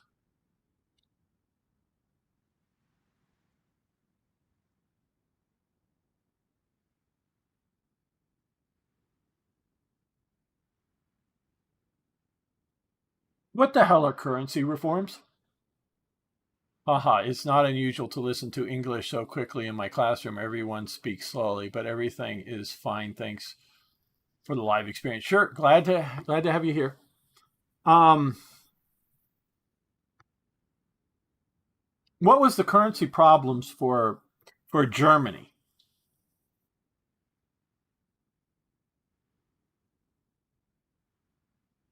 Seriously, what were they? And how would currency reforms, which they don't explain here. I'll click for details. Let's. First step in economic recovery and revitalization is to make sweeping currency reforms. What are they? Please explain. And remember, this is 36. But what currency reforms, sweeping or otherwise, could you do? What, I'm being serious here, and I know I have at least a few smart people here. And I don't mean that in a bad way. I do mean we have a few smart people here. Wish I had many, many smart people here. Could argue that was restoring the Deutschmark to not just paper. Okay, so you're talking about, okay, that's a like I say, turn low. Yeah, we have some smart people here. Okay, going back on the gold or the silver standard or a mix of gold and silver or whatever. Okay, yeah.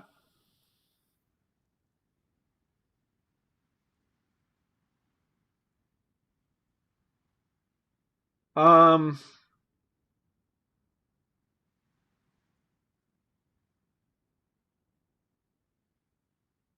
how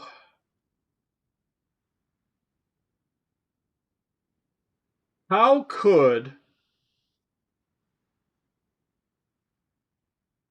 that have helped Germany? See, you've got to understand the situation Germany is in. I'm not talking about the world economic situation then or any particular country standard, but, and which is related to the MIFO bill situation very much so. Germany, because they lost the war, and bad things happen when you lose a war, and bad things should happen when you lose a war because you've lost the war. This isn't blaming the victors. Far from it.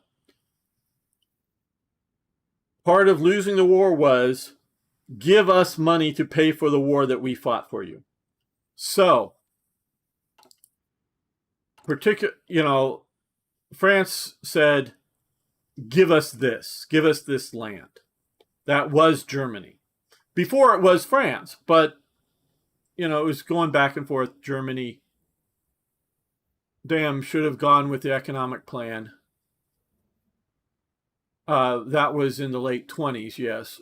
Well, what have you done with my panzers? Yes. Hello, Heinz Guderian. Good to have you here.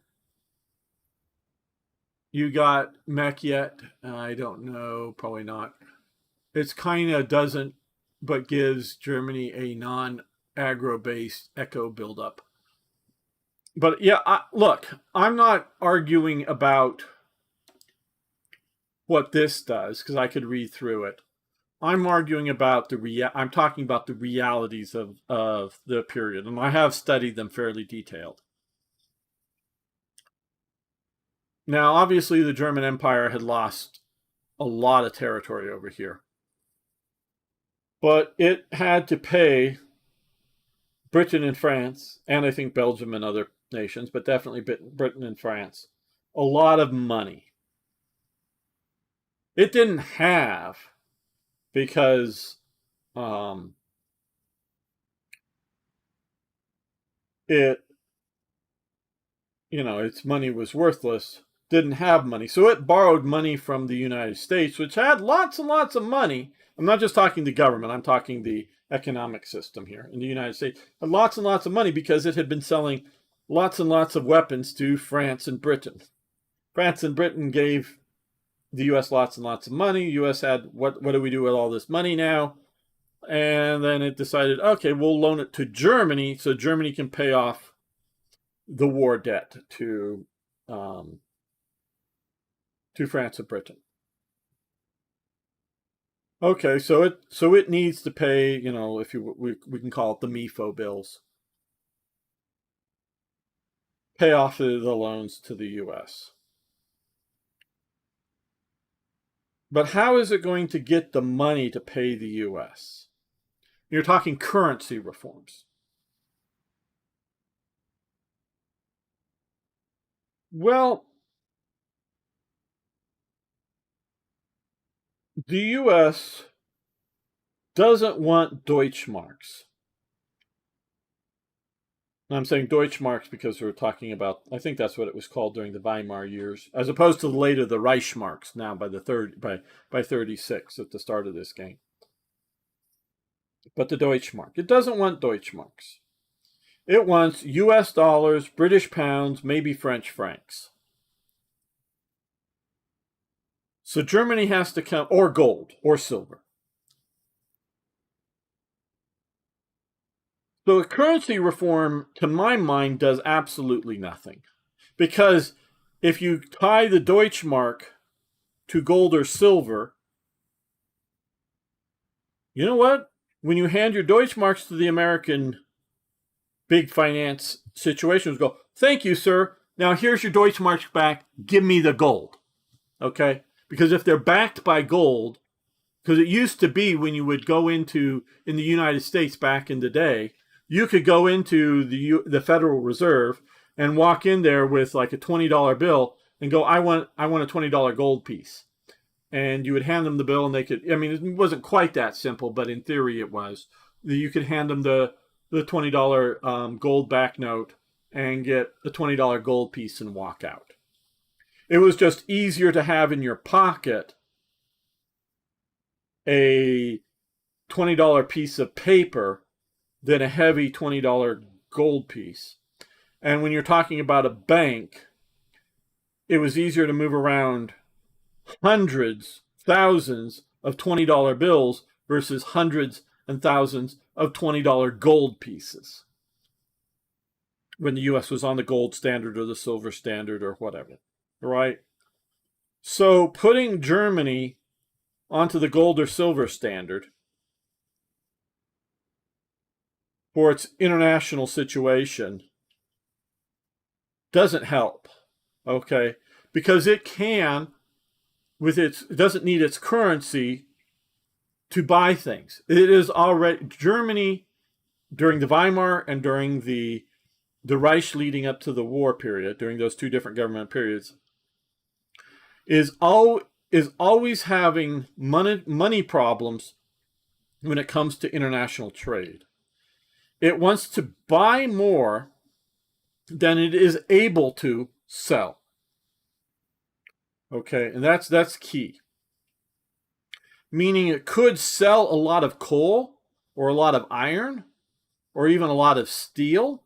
When you mix the two together and you come up with steel, it could sell a lot of that.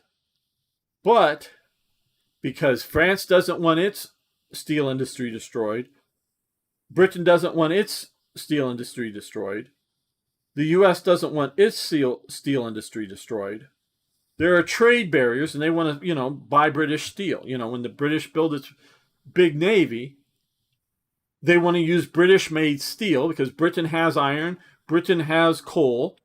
It can make steel. It doesn't want to buy German steel. Now, I don't know, Poland doesn't have huge amounts of iron and huge amounts of coal and doesn't have large, at least at this time, doesn't have large steel mills. So it has to acquire a lot of its steel other places, and it can't afford lots of steel. One thing, if you look at a railway map in this time period of Poland, you can clearly see the old Russia-German border, because you can just look at the railway density, how dense the railways are in the German area versus how few they are in the Russian areas. And Poland is struggling to increase the rails. And part of the reason it's struggling is not because it doesn't have the manpower to go build it, not the technology that it's too hard. I mean, sure, maybe building some of these bridges are difficult here and there in some places, but you know, the physical construction, the gravel, the wood, the leveling the ground, because you got to make the rails, even when they go up and down hills, still, very gentle slopes. You can't be like a road that sort of easily goes up and down hills. They try to make it very level. And so there's a lot of physical engineering work that Poland could do just fine. And it doesn't need a lot of machinery to do it, because you can do it with manpower. Literally picks, axe, and shovels. They used a lot of picks, axe, and shovels in Germany to build the Autobahn. They did a lot more human digging than they did, digging machines and tractors. They had those too, but they did a lot more human digging to build that Autobahn. Partially because they didn't have enough tractors, but also partially to employ people, get people working. So it isn't the physical effort, it's the actual getting the steel for the Polish railway to be able to expand, into what had been Russian territory and expand the railway system. So Poland can't get enough steel because it can't afford to buy it. Germany would love to sell steel to Poland for Poland to make railways, because that would once Germany takes it over, it'll give them nice railways. There's no, and so what if Poland builds a couple of destroyers and builds a few tanks out of the steel? It's mostly going to go into railways and building steel reinforced buildings and all that kind of stuff. Germany would love to sell the steel to Poland, but Poland just doesn't have the money for the steel. And the other big steel producers, France, Britain, US, whoever, wants to protect their industry and not have it destroyed by cheap German steel. So going over to a hard currency for Germany, as I see it, and I could be wrong, doesn't help currency reform. So I don't, because it's a balance of trade problem that Germany has. Germany does do currency reform, in that they go from the Deutschmark that's, you get paid, I don't know, 1 million Deutschmarks an hour. Millionaire, I work for 1 hour. It buys me a cup of coffee. Or whatever, maybe it's only 100,000 Deutschmarks for a cup of coffee or whatever. But yeah, and they go over to the Reichsmark. And there are price controls. So they do some currency reform.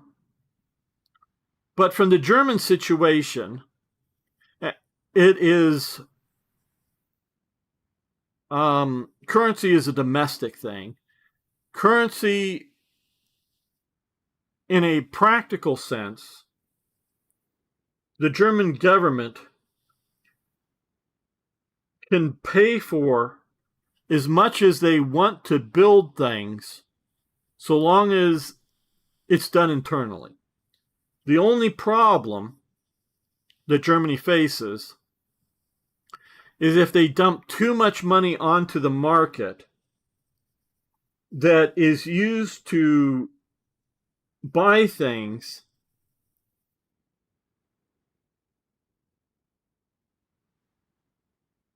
basically used to buy things for the government.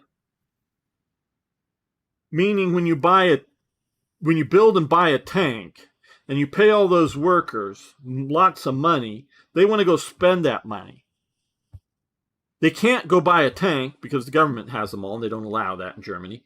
But there's nothing for them to buy. This is why they're trying to do that Volkswagen program. that basically never gets going because, I mean, they get it started, but the war starts before it can go. They're trying to get some stuff so all those workers that are working in the steel industry and the tank building industry and all that stuff, when they walk out of the factory and they get their paycheck weekly or whatever, or their pay packet, used to, you'd actually get hard money at work in a little envelope. At least I know that was the way in Britain and the US, I presume Germany. You get your pay packet and you walk out of there. That there was if there's something that you want to spend it on, that's fine. So when let's say you work in a toaster factory and you're building toasters, you can then walk to the store and buy a toaster built in your factory, right? But when you work in a munitions factory, you can't go to the store and buy a bunch of machine gun ammo, right? So long as you're building stuff that the government's paying for, if you do too much money into the system, the people have money, they have money, but there isn't anything to buy with their money because it's all the stuff being manufactured, whether it's building roads or building tanks, is done on behest of the government. That'll create inflation because people will go, oh, I don't just want a hamburger. I want, filet mignon. I want the prime bit of the cow, not just some of the beef there, but I want prime. So that'll cause inflation. And so Germany does do price controls to keep that inflation from happening.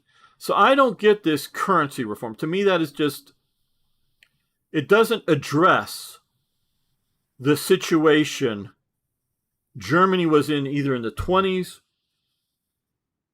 or the 30s. And so I don't know how you could do all this stuff. Let's see what the chat is saying. Gotta go. Sigma is going. Good luck. Yep, half of what you're saying. Yep, I watch foreign language stuff and don't, with subtitles, but don't always understand what they're saying, but you learn. Okay, hence, what would the bad men do if they weren't bad men thought process? Exactly, Turn Low, when I was talking about. But see, part of whether it's not bad men, because the Nazis were evil. Okay, straight up they were evil. But part of what we're talking about is their specific version of evilness. They want to get rid of the people in this part of the world, okay, to then occupy this part of the world for Germans.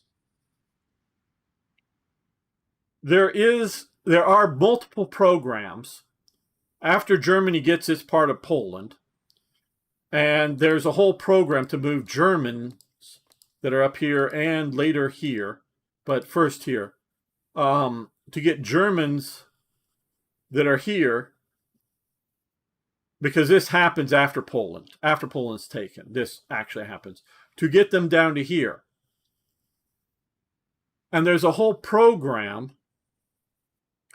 to dispossess, to remove Polish people from their farms in particular, because a lot of the Poles are farmers. Okay. And replace the Polish farmers with Germans from up here. But most of the Germans lived like in Riga or in Tallinn. And a lot of them were middle class people, whether merchants or craftsmen, like I don't know, like a plumber, but a tradesman, I should maybe say, craftsmen and tradesmen. They weren't fucking farmers. They didn't know anything about a farm. They would see a farm and stuff grows, comes out of the ground. We know you put some seeds down and stuff grows out of the ground. The cows walk around and you milk them once a day or twice a day or whatever. They weren't fucking farmers. The program failed badly. Okay. Oh, by the way, you can, for the sake of interest, just say, can you say you can use a translator. Sorry, no, I don't want to flip around to a translator right now. Sorry, Cigna. I'm not. I can't get that. Sorry. Sorry.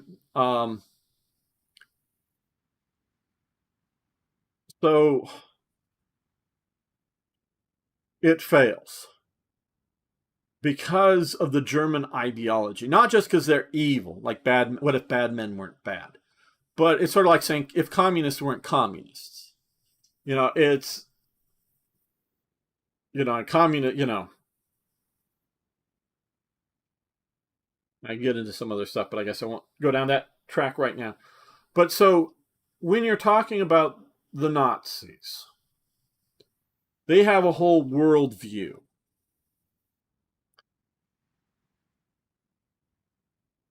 Some elements, and where Brendan Herrera, he's a gun tuber who is going to win his seat in Congress. I say that because he's won the primary, and it's like a plus 10% or plus 11% Republican district. So it's almost impossible for the Democrat to win against them. So it's almost guaranteed that he's going to be a congressman come next year. It basically is. I mean, yes, he could die in a car accident, or somehow that part of Texas decides that it's all gay and trans now and we're going to switch over. But the likelihood of that happening very slim, and I hope the likelihood of a physical accident is also slim for Brandon Herrera. So he's probably going to become a congressman. But, he's, made some joking references about the Nazis and whatever. So, yes, you can go dig up and misquote me, especially when I say, things that I'm quoting a Nazi or whatever. But some things the Nazis were right about. One of them was the League of Nations didn't matter. It's blunt force is the rules international world. It's not some high-minded, League of Nations. It's blunt force. They're right about that. But the Nazis are wrong about so much, not just evil, but wrong about so much other stuff. They're just very wrong.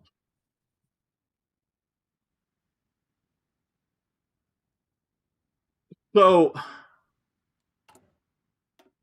when I look at this, and I haven't looked at this in detail, and this is probably much more along Helmar Schacht's, who really wasn't a Nazi. German nationalist, yes. I don't know if you want to call him a German conservative or a German liberal. I'm not saying a leftist. I'm sort of saying, market liberal. He was probably of the people of the hierarchies that was involved in the government, because he starts out with several positions, ends with 0 at one point, but for a while just becomes a minor player. But he is probably the one that understands economies the best of all of these people. He understands economies. But he's not a Nazi. And I don't mean that in the way, I don't know what his feelings on Jews are or something like that. But because he understands economies is why he's not a Nazi.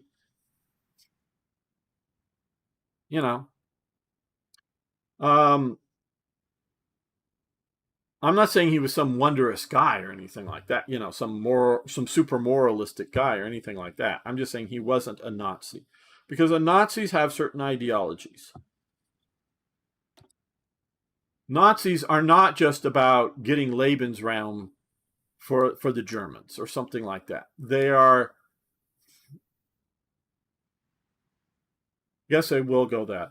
A quote I recently saw: the reason communism and socialism always failed is because they don't understand the price of anything, because there is no way to set a price for anything in communism or socialism, in either one.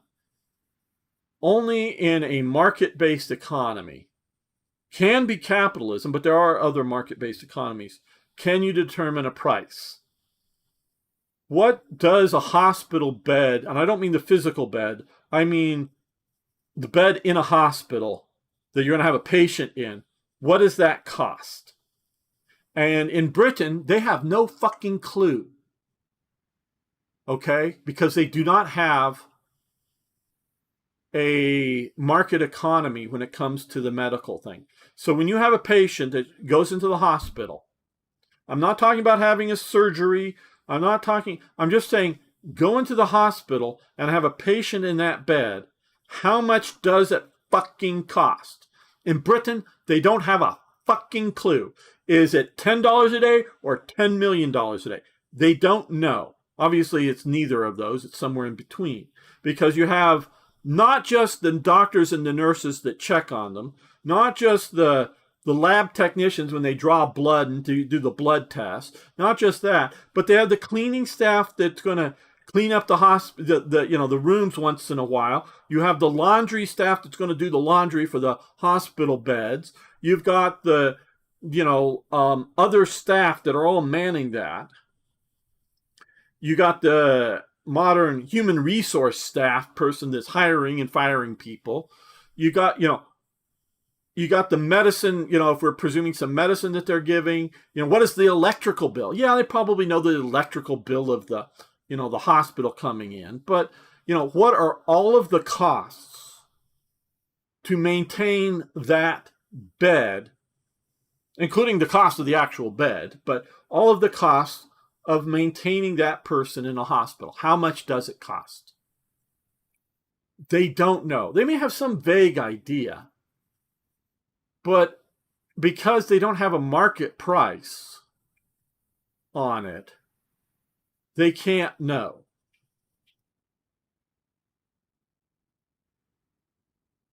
So the market needs to be set by something. The most efficient way is to crowdsource it, is to go, I've got apples, say. The expense of running my farm is a lot of money. And let's say I know, okay, my expense of my farm is such, and I'm making enough apples that, okay, if I divide the cost of like 1 year of running my farm, and I see how many apples I produce in my farm, and go, oh, okay, divide up. Okay, each apple costs me 5 cents to grow. Whether that's paying property tax, paying for farm machinery, paying other farm labor, my food, maintaining my house, feeding my animals if you're an old style farmer, or maintaining my tractor, including fuel for my tractor. You can figure out how much it costs to produce your apples. So like if you only do apples, because you can see how many roughly every year, how many apples you grow, and how much it costs to grow those apples. You can do the math, figure out your bills, do the math, and know they cost 5 cents. But how much are those apples worth? You don't know until you try to sell them. And if you can't sell them for more than 5 cents, you can't have an apple farm. Because you can't afford it. Because maybe 1 year, if you're as bad and you have savings, sure. That's part of the way farmers work, at least they're supposed to, is to have some savings because some years are going to be bad. And some years are going to be really good. The only way you can know the value of that apple is, it costs a minimum of 5 cents per apple. But you don't know if that apple is 7 cents, 10 cents, or 20 cents an apple. You don't know that until you put it on the market. And it's more complicated than that even, because some apples in even a 1930s sense, but more so today. Some apples look good to eat, and some apples don't look good to eat, but they're still good to eat. They just don't look good. Meaning, if you put them in a grocery store or on a farmer's market, weekly farmer's market, people won't pick those apples up. But if you have a bakery somewhere in town, doesn't need to be a huge factory bakery, but a bakery, you can go, you mean you'll sell me those particular apples for like 7 cents an apple? I'll take them, because they're going to take them, cut them up, and put them in apple pie, so the customer never looks at the outside of the apple. I'm not saying it's a bad apple. It just doesn't look pleasant. It's dented. It's whatever. It's okay to eat. And if there's a bad spot, they can quickly cut off the bad spot. But it's okay to eat, but it doesn't look attractive in the market. Where the nice-looking apple is something that a person will buy, and he'll pay 10 cents an apple for it. But the bakery will pay 7 cents an apple because they don't need the pleasant-looking one, because they're just going to put it in the apple pie. And then the really bad apples, they'll sell them for 3 cents a piece to a pig farmer next door, because the pigs don't fucking care what the apple's like, even if it's rotten, because they'll just eat it, and it doesn't make them sick because they can eat whatever junk you give them or something. And I'm not a farmer, but I'm just sort of presuming at the moment. So some farmers, they're going to, some apples are going to get 10 cents, some apples are going to get 7 cents, and a few apples are only going to get 3 cents, and it's better to get 3 cents than no cents. So that, is determined. The Nazis, because they're anti-capitalist, do not ideologically have the ability to determine the value of things. They can determine the cost of things, right? They can determine how much it costs to build and then amortize it, meaning it costs, $10 million to build this, dam or whatever with a power plant. And so over the next 20 years, we're going to amortize the cost at $500,000 or Reichsmarks or whatever. Okay, so you have that. So every year, 500,000 Reichsmarks. And then how many men does it take to run the plant, and how much other supplies you need to run the plant? I don't know, grease or something. And we're going to presume, because Germany does very good machinery, that all the major machinery is going to at least last for 10 years. So there's not, no major turbines going to break. Nothing major is going to go wrong. Small little piddly things, light bulbs are going to burn out and need to be replaced. And somebody's going to crunch some small piece of machinery, something with some forklift or something. But overall, everything's going to be good. So, the maintenance operation, it can cost, let's say, 100,000 Reichsmarks a year. So amortize the cost over 20 years. Let's just say that's going to cost 600,000 Reichsmarks a year. So they know that they've got to get 600,000 Reichsmarks per year for that electricity. But what is that electricity is worth? Well, if they're part of the region of Germany, and we can see, in some ways, this game is very, very good. No, let me save this here.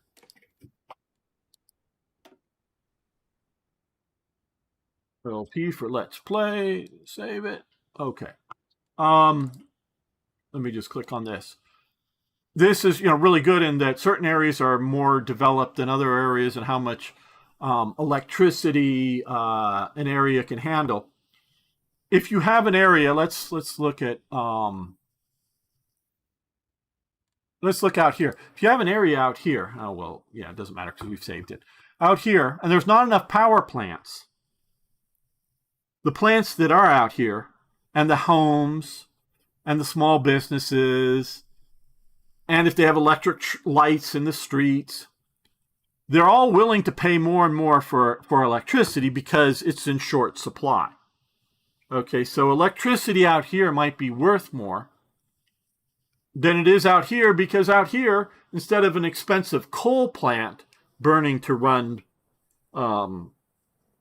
to generate your electricity. It can be that dam that I talked about, because it may be for the same amount of electrical generation, that coal plant, because you still have to build the plant and amortize the cost there, it may be 1,000,000 Reichsmarks a year to run it, where it's only $600,000 if you can build a good hydroelectric dam.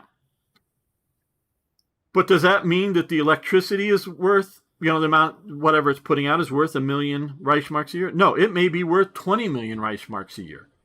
But it might be that they've overbuilt electricity in this whatever area you may be. So, if you build twice as much power plants as you need, now you've got extra electricity, so it's not worth too much, because you got more than you need, and you can't, just because you're generating it, just because you have it, doesn't mean that somebody wants to buy it. So I look at this sort of like, where is it? Well, Constantine von Reuss, who was also not much of a Nazi, but I guess it's sort of like, they used to have, I don't know, I guess they don't so much, well, let's turn this over to what if Germany was communist? Or what if Germany, what if Germany wasn't Nazi? So I look at some of that as being maybe better for the game, as a game to win the game, but doesn't represent the reality of it. And that's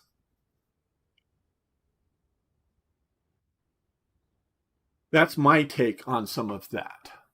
Okay, but Kami doesn't flag the YouTube bots. The other words, hence, very bad men. Yeah, I understand, and I do appreciate it, Turn Low. Obviously, my channel's basically a dead channel. Few great people like you that still catch it on either on YouTube or Twitch. But YouTube long ago stopped. Some of you guys have been around long enough, I mentioned it. At one time, now this is years ago, at one time, every single video I put up, every single video I put up, immediately got a yellow warning tag on it. And every single video I put up, just about every single video I put up, I asked for an additional review of it. And they go, oh, no, this is actually green. And it would get the green tag. And this is including a tag that I wish people, basically a happy holidays thing, because I did this as a test, at Christmas. And I tried to make it very bland. So it wasn't using the term Nazi or Hitler or whatever. And that's gone away. That was like 5 years ago or more. But my YouTube channel, I know, is suppressed. Even if they've removed some of the suppression, it is suppressed.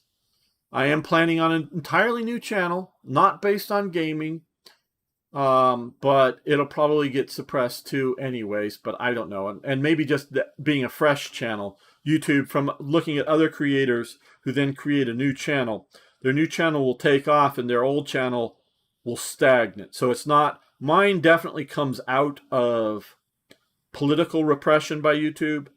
Whether it's still politically repressed, I think so. I think it's just repressed because it's an old channel. And YouTube likes to promote new stuff. Not just new content, like a new live stream or a new video, but actually new channels versus old channels. I don't know why it values new over old. And this is not, I'm saying, political or ethnic or other sorts of, like, because I'm a white male, it's looking for, and in their creator things, which I have access to, there is big programs to push non-white males. They don't say it that way. They say, let's push people of color. Let's push more women's channels. They don't ever say white people or men's channels. They're always trying to push either people of color or women. So it's instead of saying they're anti-white male, they want to push everything but white male in their internal stuff. Well, stuff that they push out to us creators. Not, and I don't know what's internal to the, truly internal to them. But so I'm facing that. I'm facing both being an old channel, and definitely in the past, and I think still politically repressed channel. So I still have fun here, so that's why I continue it, not because I think I'm doing it good. I try to teach people the lessons from history, which isn't just info about history, but like talking about the economies of Germany. Yeah, that's talking about the specific economy of Germany and why it was so bad. But that tells you about modern day economies. Right now, much of the world doesn't really want things from America. It really does. The world does, but much of the world doesn't. But because of what's called the petrodollar, people who want to buy petrol and other things, steel or whatever else, the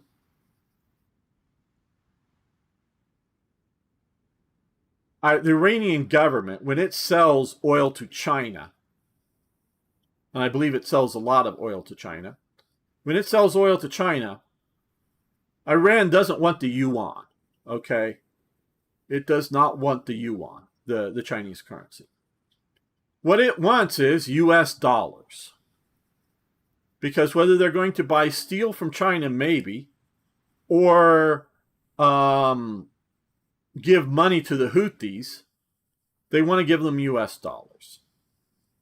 So Iran can sell oil to China, get the dollars, and buy something from Russia, who doesn't buy any Iranian oil, I believe, because they have the Caucasus and produce more oil than they can consume. So it wants the dollar. And so the dollar, even though it's not backed by anything, but it is backed by something called U.S. aircraft carriers. It is backed by U.S. aircraft carriers.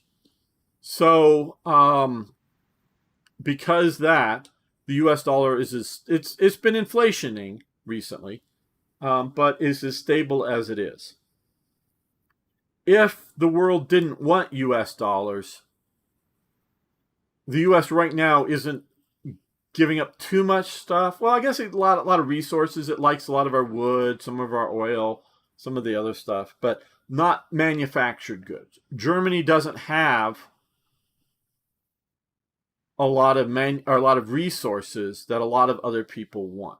Germany may have manufactured goods, but do people have the money for it? So you have to look at economies.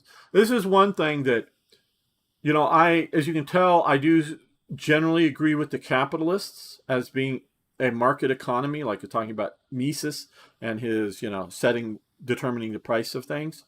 You got to have a market to do it, to understand what the value of things are. But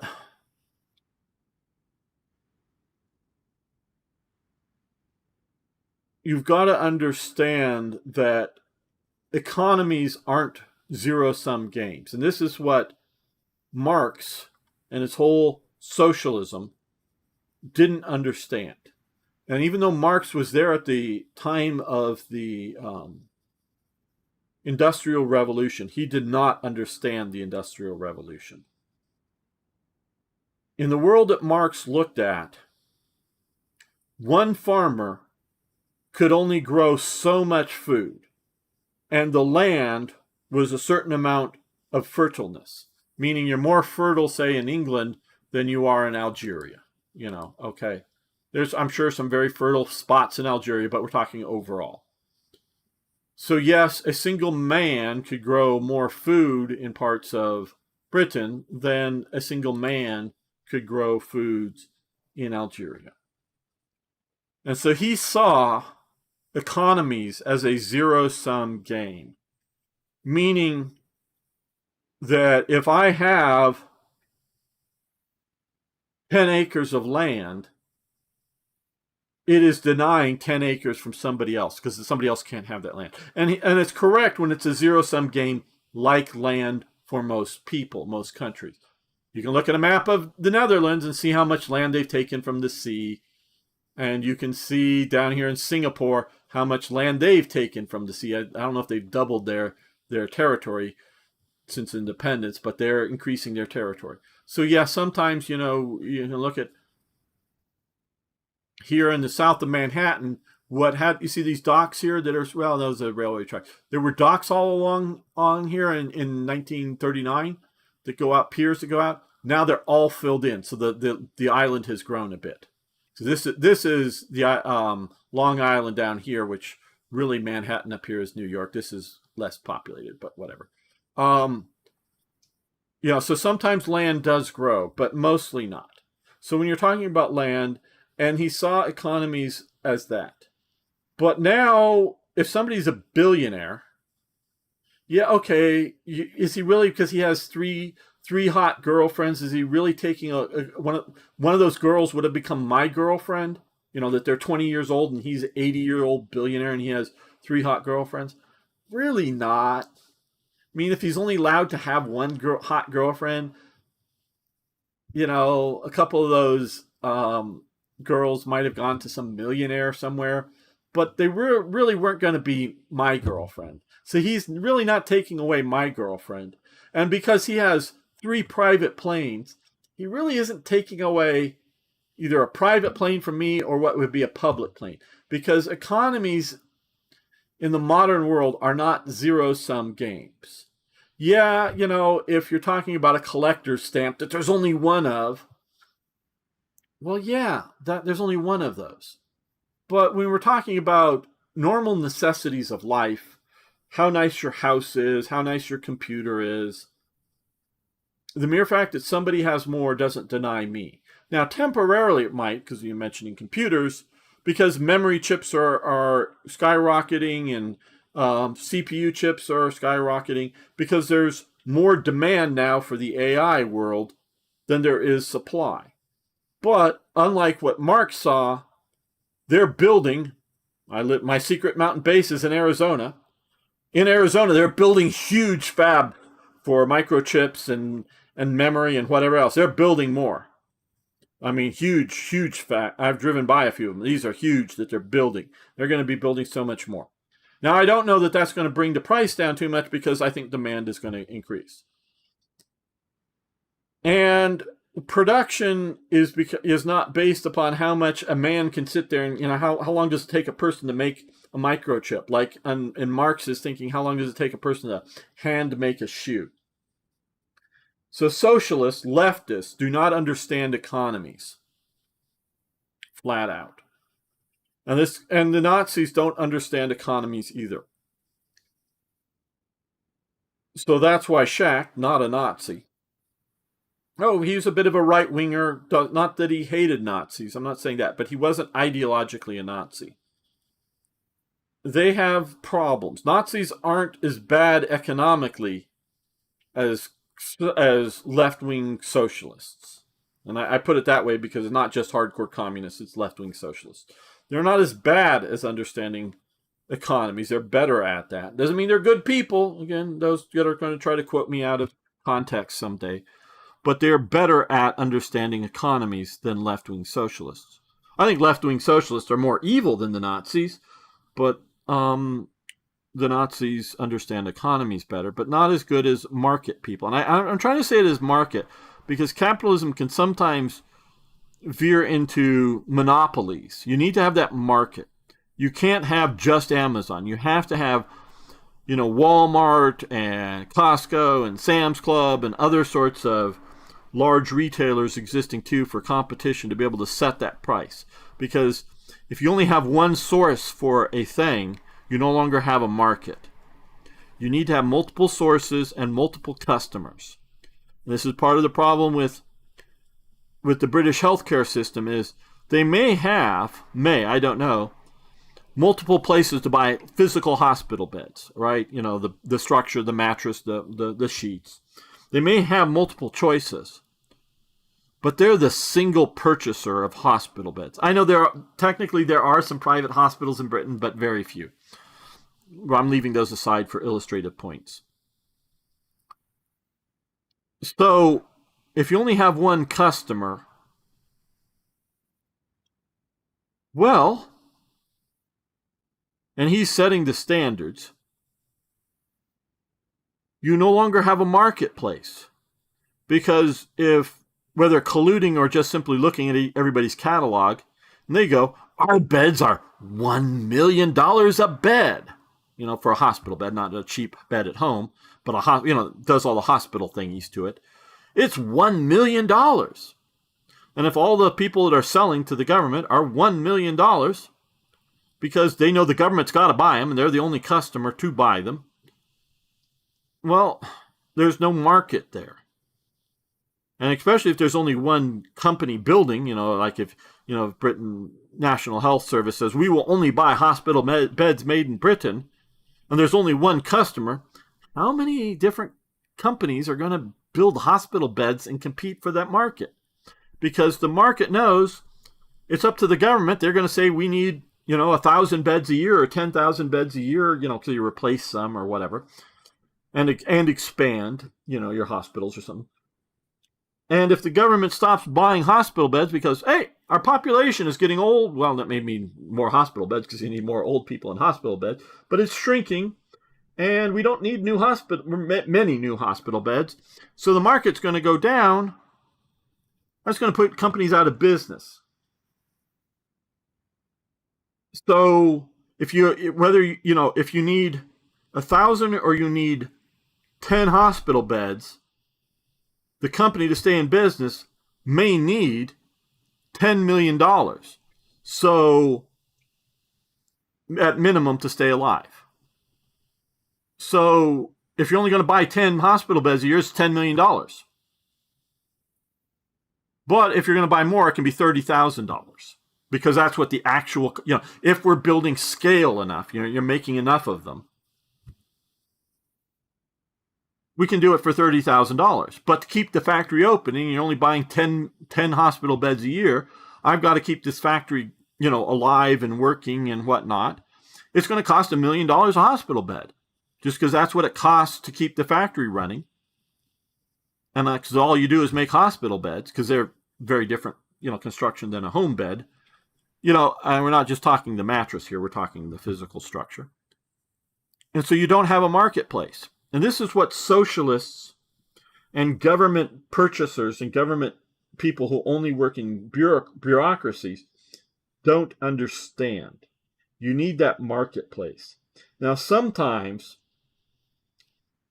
the government buys a lot, but it doesn't buy even maybe the majority. Paper clips for office workers. Maybe in Britain, the government buys more paper clips than private industry, but there's still a lot of paper clips needed in private industry.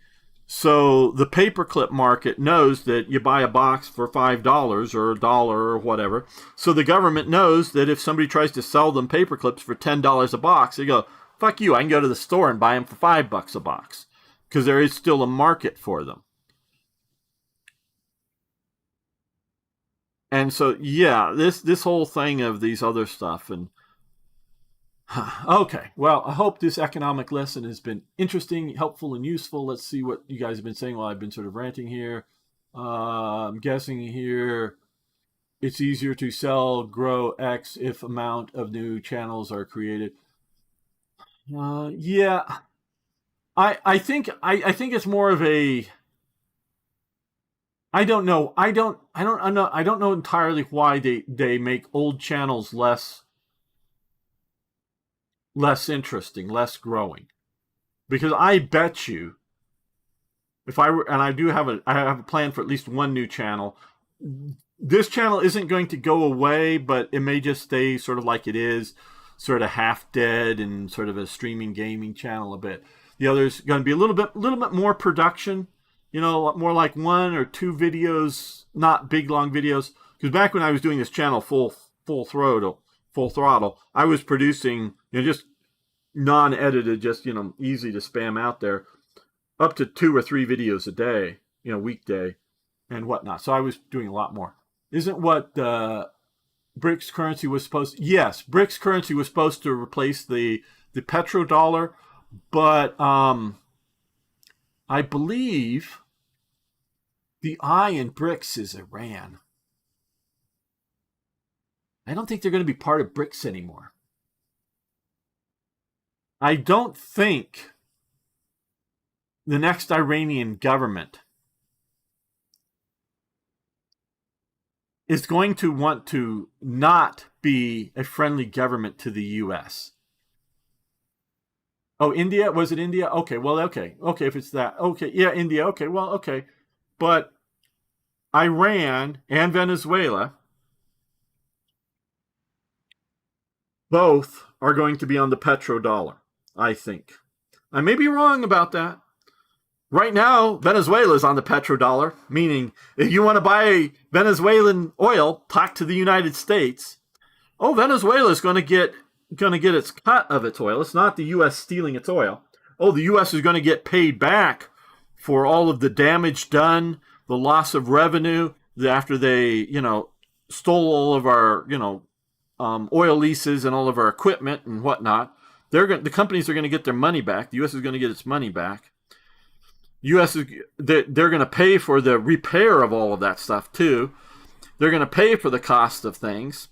Yeah, Venezuela will get its cut. Oh, and it's already been said, most of the money that Venezuela is getting for its oil, it's got to spend in the USA.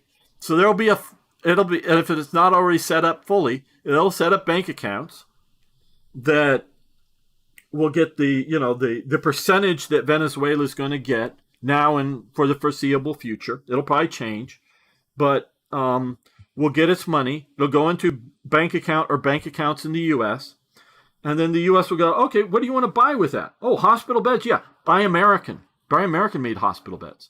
Oh, you want an EKG machine? Yeah, don't buy that Chinese one. Buy the one in America. Okay, you want to buy some new cars? You want to import cars? Yeah, buy American cars, at least American-made cars. Oh, you want to buy new weapon systems? Those really nice Chinese stealth radars that spot stealth planes that that they're stealth planes when they blow up. Well, buy American radars.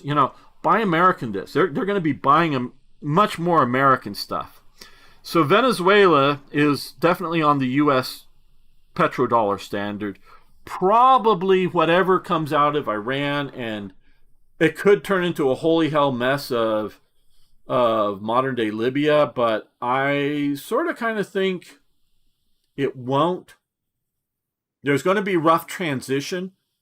I don't mean just the bombing campaign. I mean a year, 3 years.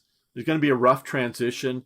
Iran has there's a really good YouTube channel called The History of Everything, and they and some other channels I've watched have talked about how bad the water crisis is in Iran. It was started to somewhat badly mismanaged under the Shah, but it's gotten a lot worse under the mullahs, to the point that people may die of thirst. It can get that bad. I mean, to the point that people are gonna be dying in the streets from lack of water. It could be that bad. The only reason the next government, whether it's the Shah or something else, will be able to survive how bad it is because they'll be able to go, we didn't create this people. This has been, we've been heading in this way for 50 years. And there's things that could have been done to make it less bad, but we can only work with what we've got. So I don't think Iran, with its oil, will go off of it, and I think other countries in the Gulf will not go off of the U.S. petrodollar. So Russia, its currency is not really desired. China's currency, it's so artificially controlled, I don't think it's really desired. So I don't think. Why does a hospital bed cost $1 million? So, I'm just saying, if you only have, if you don't understand, if you have only one purchaser, the NHS in Britain, and if they have a law that says you can only buy British, if they do, I don't know if they do, but if you do, you only buy British-made products. Okay, it must be made in Britain. And if you don't want a bunch of hospital beds, but you have to keep the hospital bed factory going because you need to have a factory going, you have to keep it going. So the hospital beds. The most expensive tank in the world is, I forget the type whatever, is the Japanese tank. They are hugely expensive. Not because they're better or they're diamond encrusted or they're gold plated or solid gold. No, it's because they order like 10 a year. But they keep the factory going because the Japanese government long ago decided it was not going to be dependent upon foreign weapons manufacturers. They weren't going to buy American or British or Soviet or Chinese or Israeli or whoever tanks. They weren't going to buy American airplanes. They weren't going to buy Euro airplanes. They weren't going to buy anybody's airplanes but Japanese airplanes. The Japanese arm industry, if not entirely, is overwhelmingly domestic. So if you need one aircraft or 1,000, you have to have that factory there. And so to keep that factory going, and they do, they keep people employed. They slowly crank out tanks. They're hugely expensive. Their aircraft are expensive. It's not because they're so big or so good. It's just to keep that factory going. I'm not saying they're bad aircraft. I don't know the details of the aircraft. But they keep that factory going, keep it in business, no matter how many the government orders in a particular year. Meaning that aircraft company will not go out of business because Boeing or BA Systems or somebody else out there offers cheaper, better aircraft. You know, Boeing go, hey, we've got an aircraft that's half as much and twice as good. The Japanese go, that's cool for you. Have a nice day. We're building our own. And so that keeps it in there. So if you have either a single supplier and or a single purchaser, you no longer have a market. Now, that's sort of what I was talking about. I hope that explains it. Oh, I'm mistaken. It was actually India, Iran, and Indonesia. Okay, ZZ, thanks for the even better clarification. Yeah. So, yeah, I did think it had something to do with Iran. I wasn't thinking of India. I also wasn't thinking of Indonesia. But, yeah, BRICS has failed. If people don't realize it, it's failed. It just...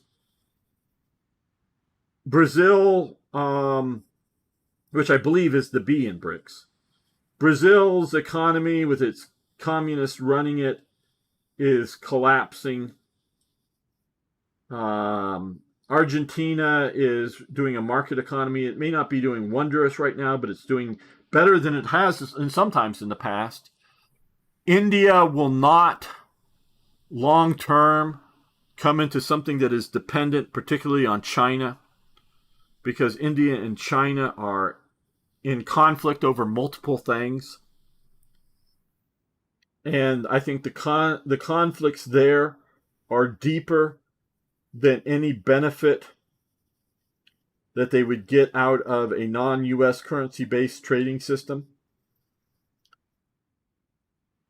And India is a big market and a big producer, but it's not big enough to set up its own thing. And the Russia part of BRICS is more and more going down the tubes, going badly, flowing out. So I think the, pre-2020 hopes for BRICS, and all the chaos going right now in China is not doing that any good.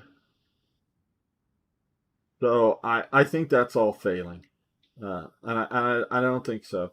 I think the multipolar world that various groups of people were hoping for, including people like China and Russia and India, are collapsing because we're seeing the the the advanced economies outside of China in Asia all moving closer to the US. I even see down in Indonesia becoming less and less interested in partnering with China. There are several major construction projects that are going on with China, but they're not all working out so well. I think, Korea, Japan, Taiwan particularly are all going very pro-US. Philippines is also going pro-US, but they don't have, an advanced economy. Pakistan is going crazy. It's going more and more fundamentalist Islam. Bangladesh is just too damn poor. I would say most diversification projects away from oil in the Middle East are not doing terribly great. I'm not saying they're all failing. I'm saying trying to do something other than oil and gas and whatnot, energy stuff, industry or other things. I'm not saying they're failing, but they're not like enough to make them, there's not going to be enough industrial capacity to produce what, like the steel in Saudi Arabia. Because to my knowledge, there is not large deposits of iron or coal in Saudi Arabia, so that they don't produce steel, so they've got to import steel. And so whether building big buildings, which they can afford to do, but building a lot of the industry, the cranking out of things, they just don't do well enough, big enough. So I don't think that's working. Europe has done everything I think conceivable to destroy its industry. I think that's an ideological choice to destroy its industry, to the point that Germany, not believing when Trump said that Russia's a threat, not only shuts down their nuclear power plants, which Japan has reopened after Fukushima. They shut all their nuclear power plants down. Many of them are back open again. They've reevaluated and made sure the ones that are going to be, shall we say, safe from typhoon or tsunamis, the wave, and build and strengthen some of them. They've reopened them. Germany went so far under the Greens, not just to shut the nuclear power plants down, but to physically destroy it, so that if a later government came along and wanted to do nuclear power, they would have to start from scratch. So in hoping, saying, it's going to take 10 years to build a nuclear power plant. Can't do it, haha. Well, now it's looking like maybe you need to spend that 10 years, because either that or you're going to go back to coal, because you can't build enough solar and wind power plants to power your needs. And factories are shut, like Mercedes and other major factories are shutting down because of lack of power. So it is an ideological choice. And Russia, is still selling them their energy. So Europe is making every choice that I can see. Overall, you can talk about unicorns or one-off somewhere that they're making other choices, but is making every single choice they can to deindustrialize. The Rolls-Royce factory that makes turbine engines, not the fancy cars, but the turbine engines, are shutting down in Britain and moving that factory to the United States currently. I think that's 50,000 jobs I read. Maybe I'm wrong on that number, but it's a lot of jobs that are being shut down, and that factory is coming to the U.S. because they know they can't move it to China because of political instabilities, because China could cut it off if they need engines. And nowhere in Europe was going to be attractive enough because of overregulation. And the only other place they could really do it was in the U.S., so they're moving, Rolls-Royce is moving its factory to the U.S. To my knowledge, literally ripping out the machinery from where they have it, boxing it up and, shipping it over as needed. Obviously, they're going to build a new building and some of the new stuff, but because energy is so expensive. Even when they have energy, it's so expensive in Europe. And America is pushing cheap energy. I know Elon Musk disagrees with the administration in that he sees it could all be done with solar. I don't know if it can all be done with solar. And I'm not sure that solar, because you got to make the solar cells and they only last so long, etc., is going to be cheaper than coal and oil. It might be, but we're not set up to manufacture it all. And, Elon Musk going, well, it's the tariffs from China. Yeah, there's reasons that we cannot rely upon China for our solar energy production. Make it in America, and how much is it going to cost to make the solar energy cells, from ground up, not just bringing the panels over, but ground up, make it all in America. There is a major solar electric generation plant in California that's being shut down, not because it doesn't work, but because it costs too much. So solar, I don't think, is cheap enough now, but Trump and his administration is, whatever cheap energy we can make, do it. It's not anti-solar, but it's no longer wanting to government fund solar. So meaning and they're putting, tariffs on stuff coming from China. So if you can make a solar panel in the U.S., solar cells, everything up, make it all up in the U.S., fine. The administration is not against you doing that. Not at all. But for now, they're saying drill, baby, drill, mine, baby, mine. Get the coal out. So you need energy to build modern things. So the U.S. is pro-energy and not trying to restrict energy. So yeah, that's just sort of the state of the world. And I don't think Volkswagen is verging on bankruptcy. Thanks, ZZ. Yes. And so, and it's not necessarily, it's somewhat maybe cheaper EVs and whatever coming from China into Europe. My friend Niagro, who's worked at times in the German automobile industry at a medium level, I would say, more than just like a factory worker, but I'm not saying like a CEO, but worked in a medium sort of level, so he sort of knows what's going on. Definitely saw the competition of both components as well as finished products from China. I'm sure that's part of the issue.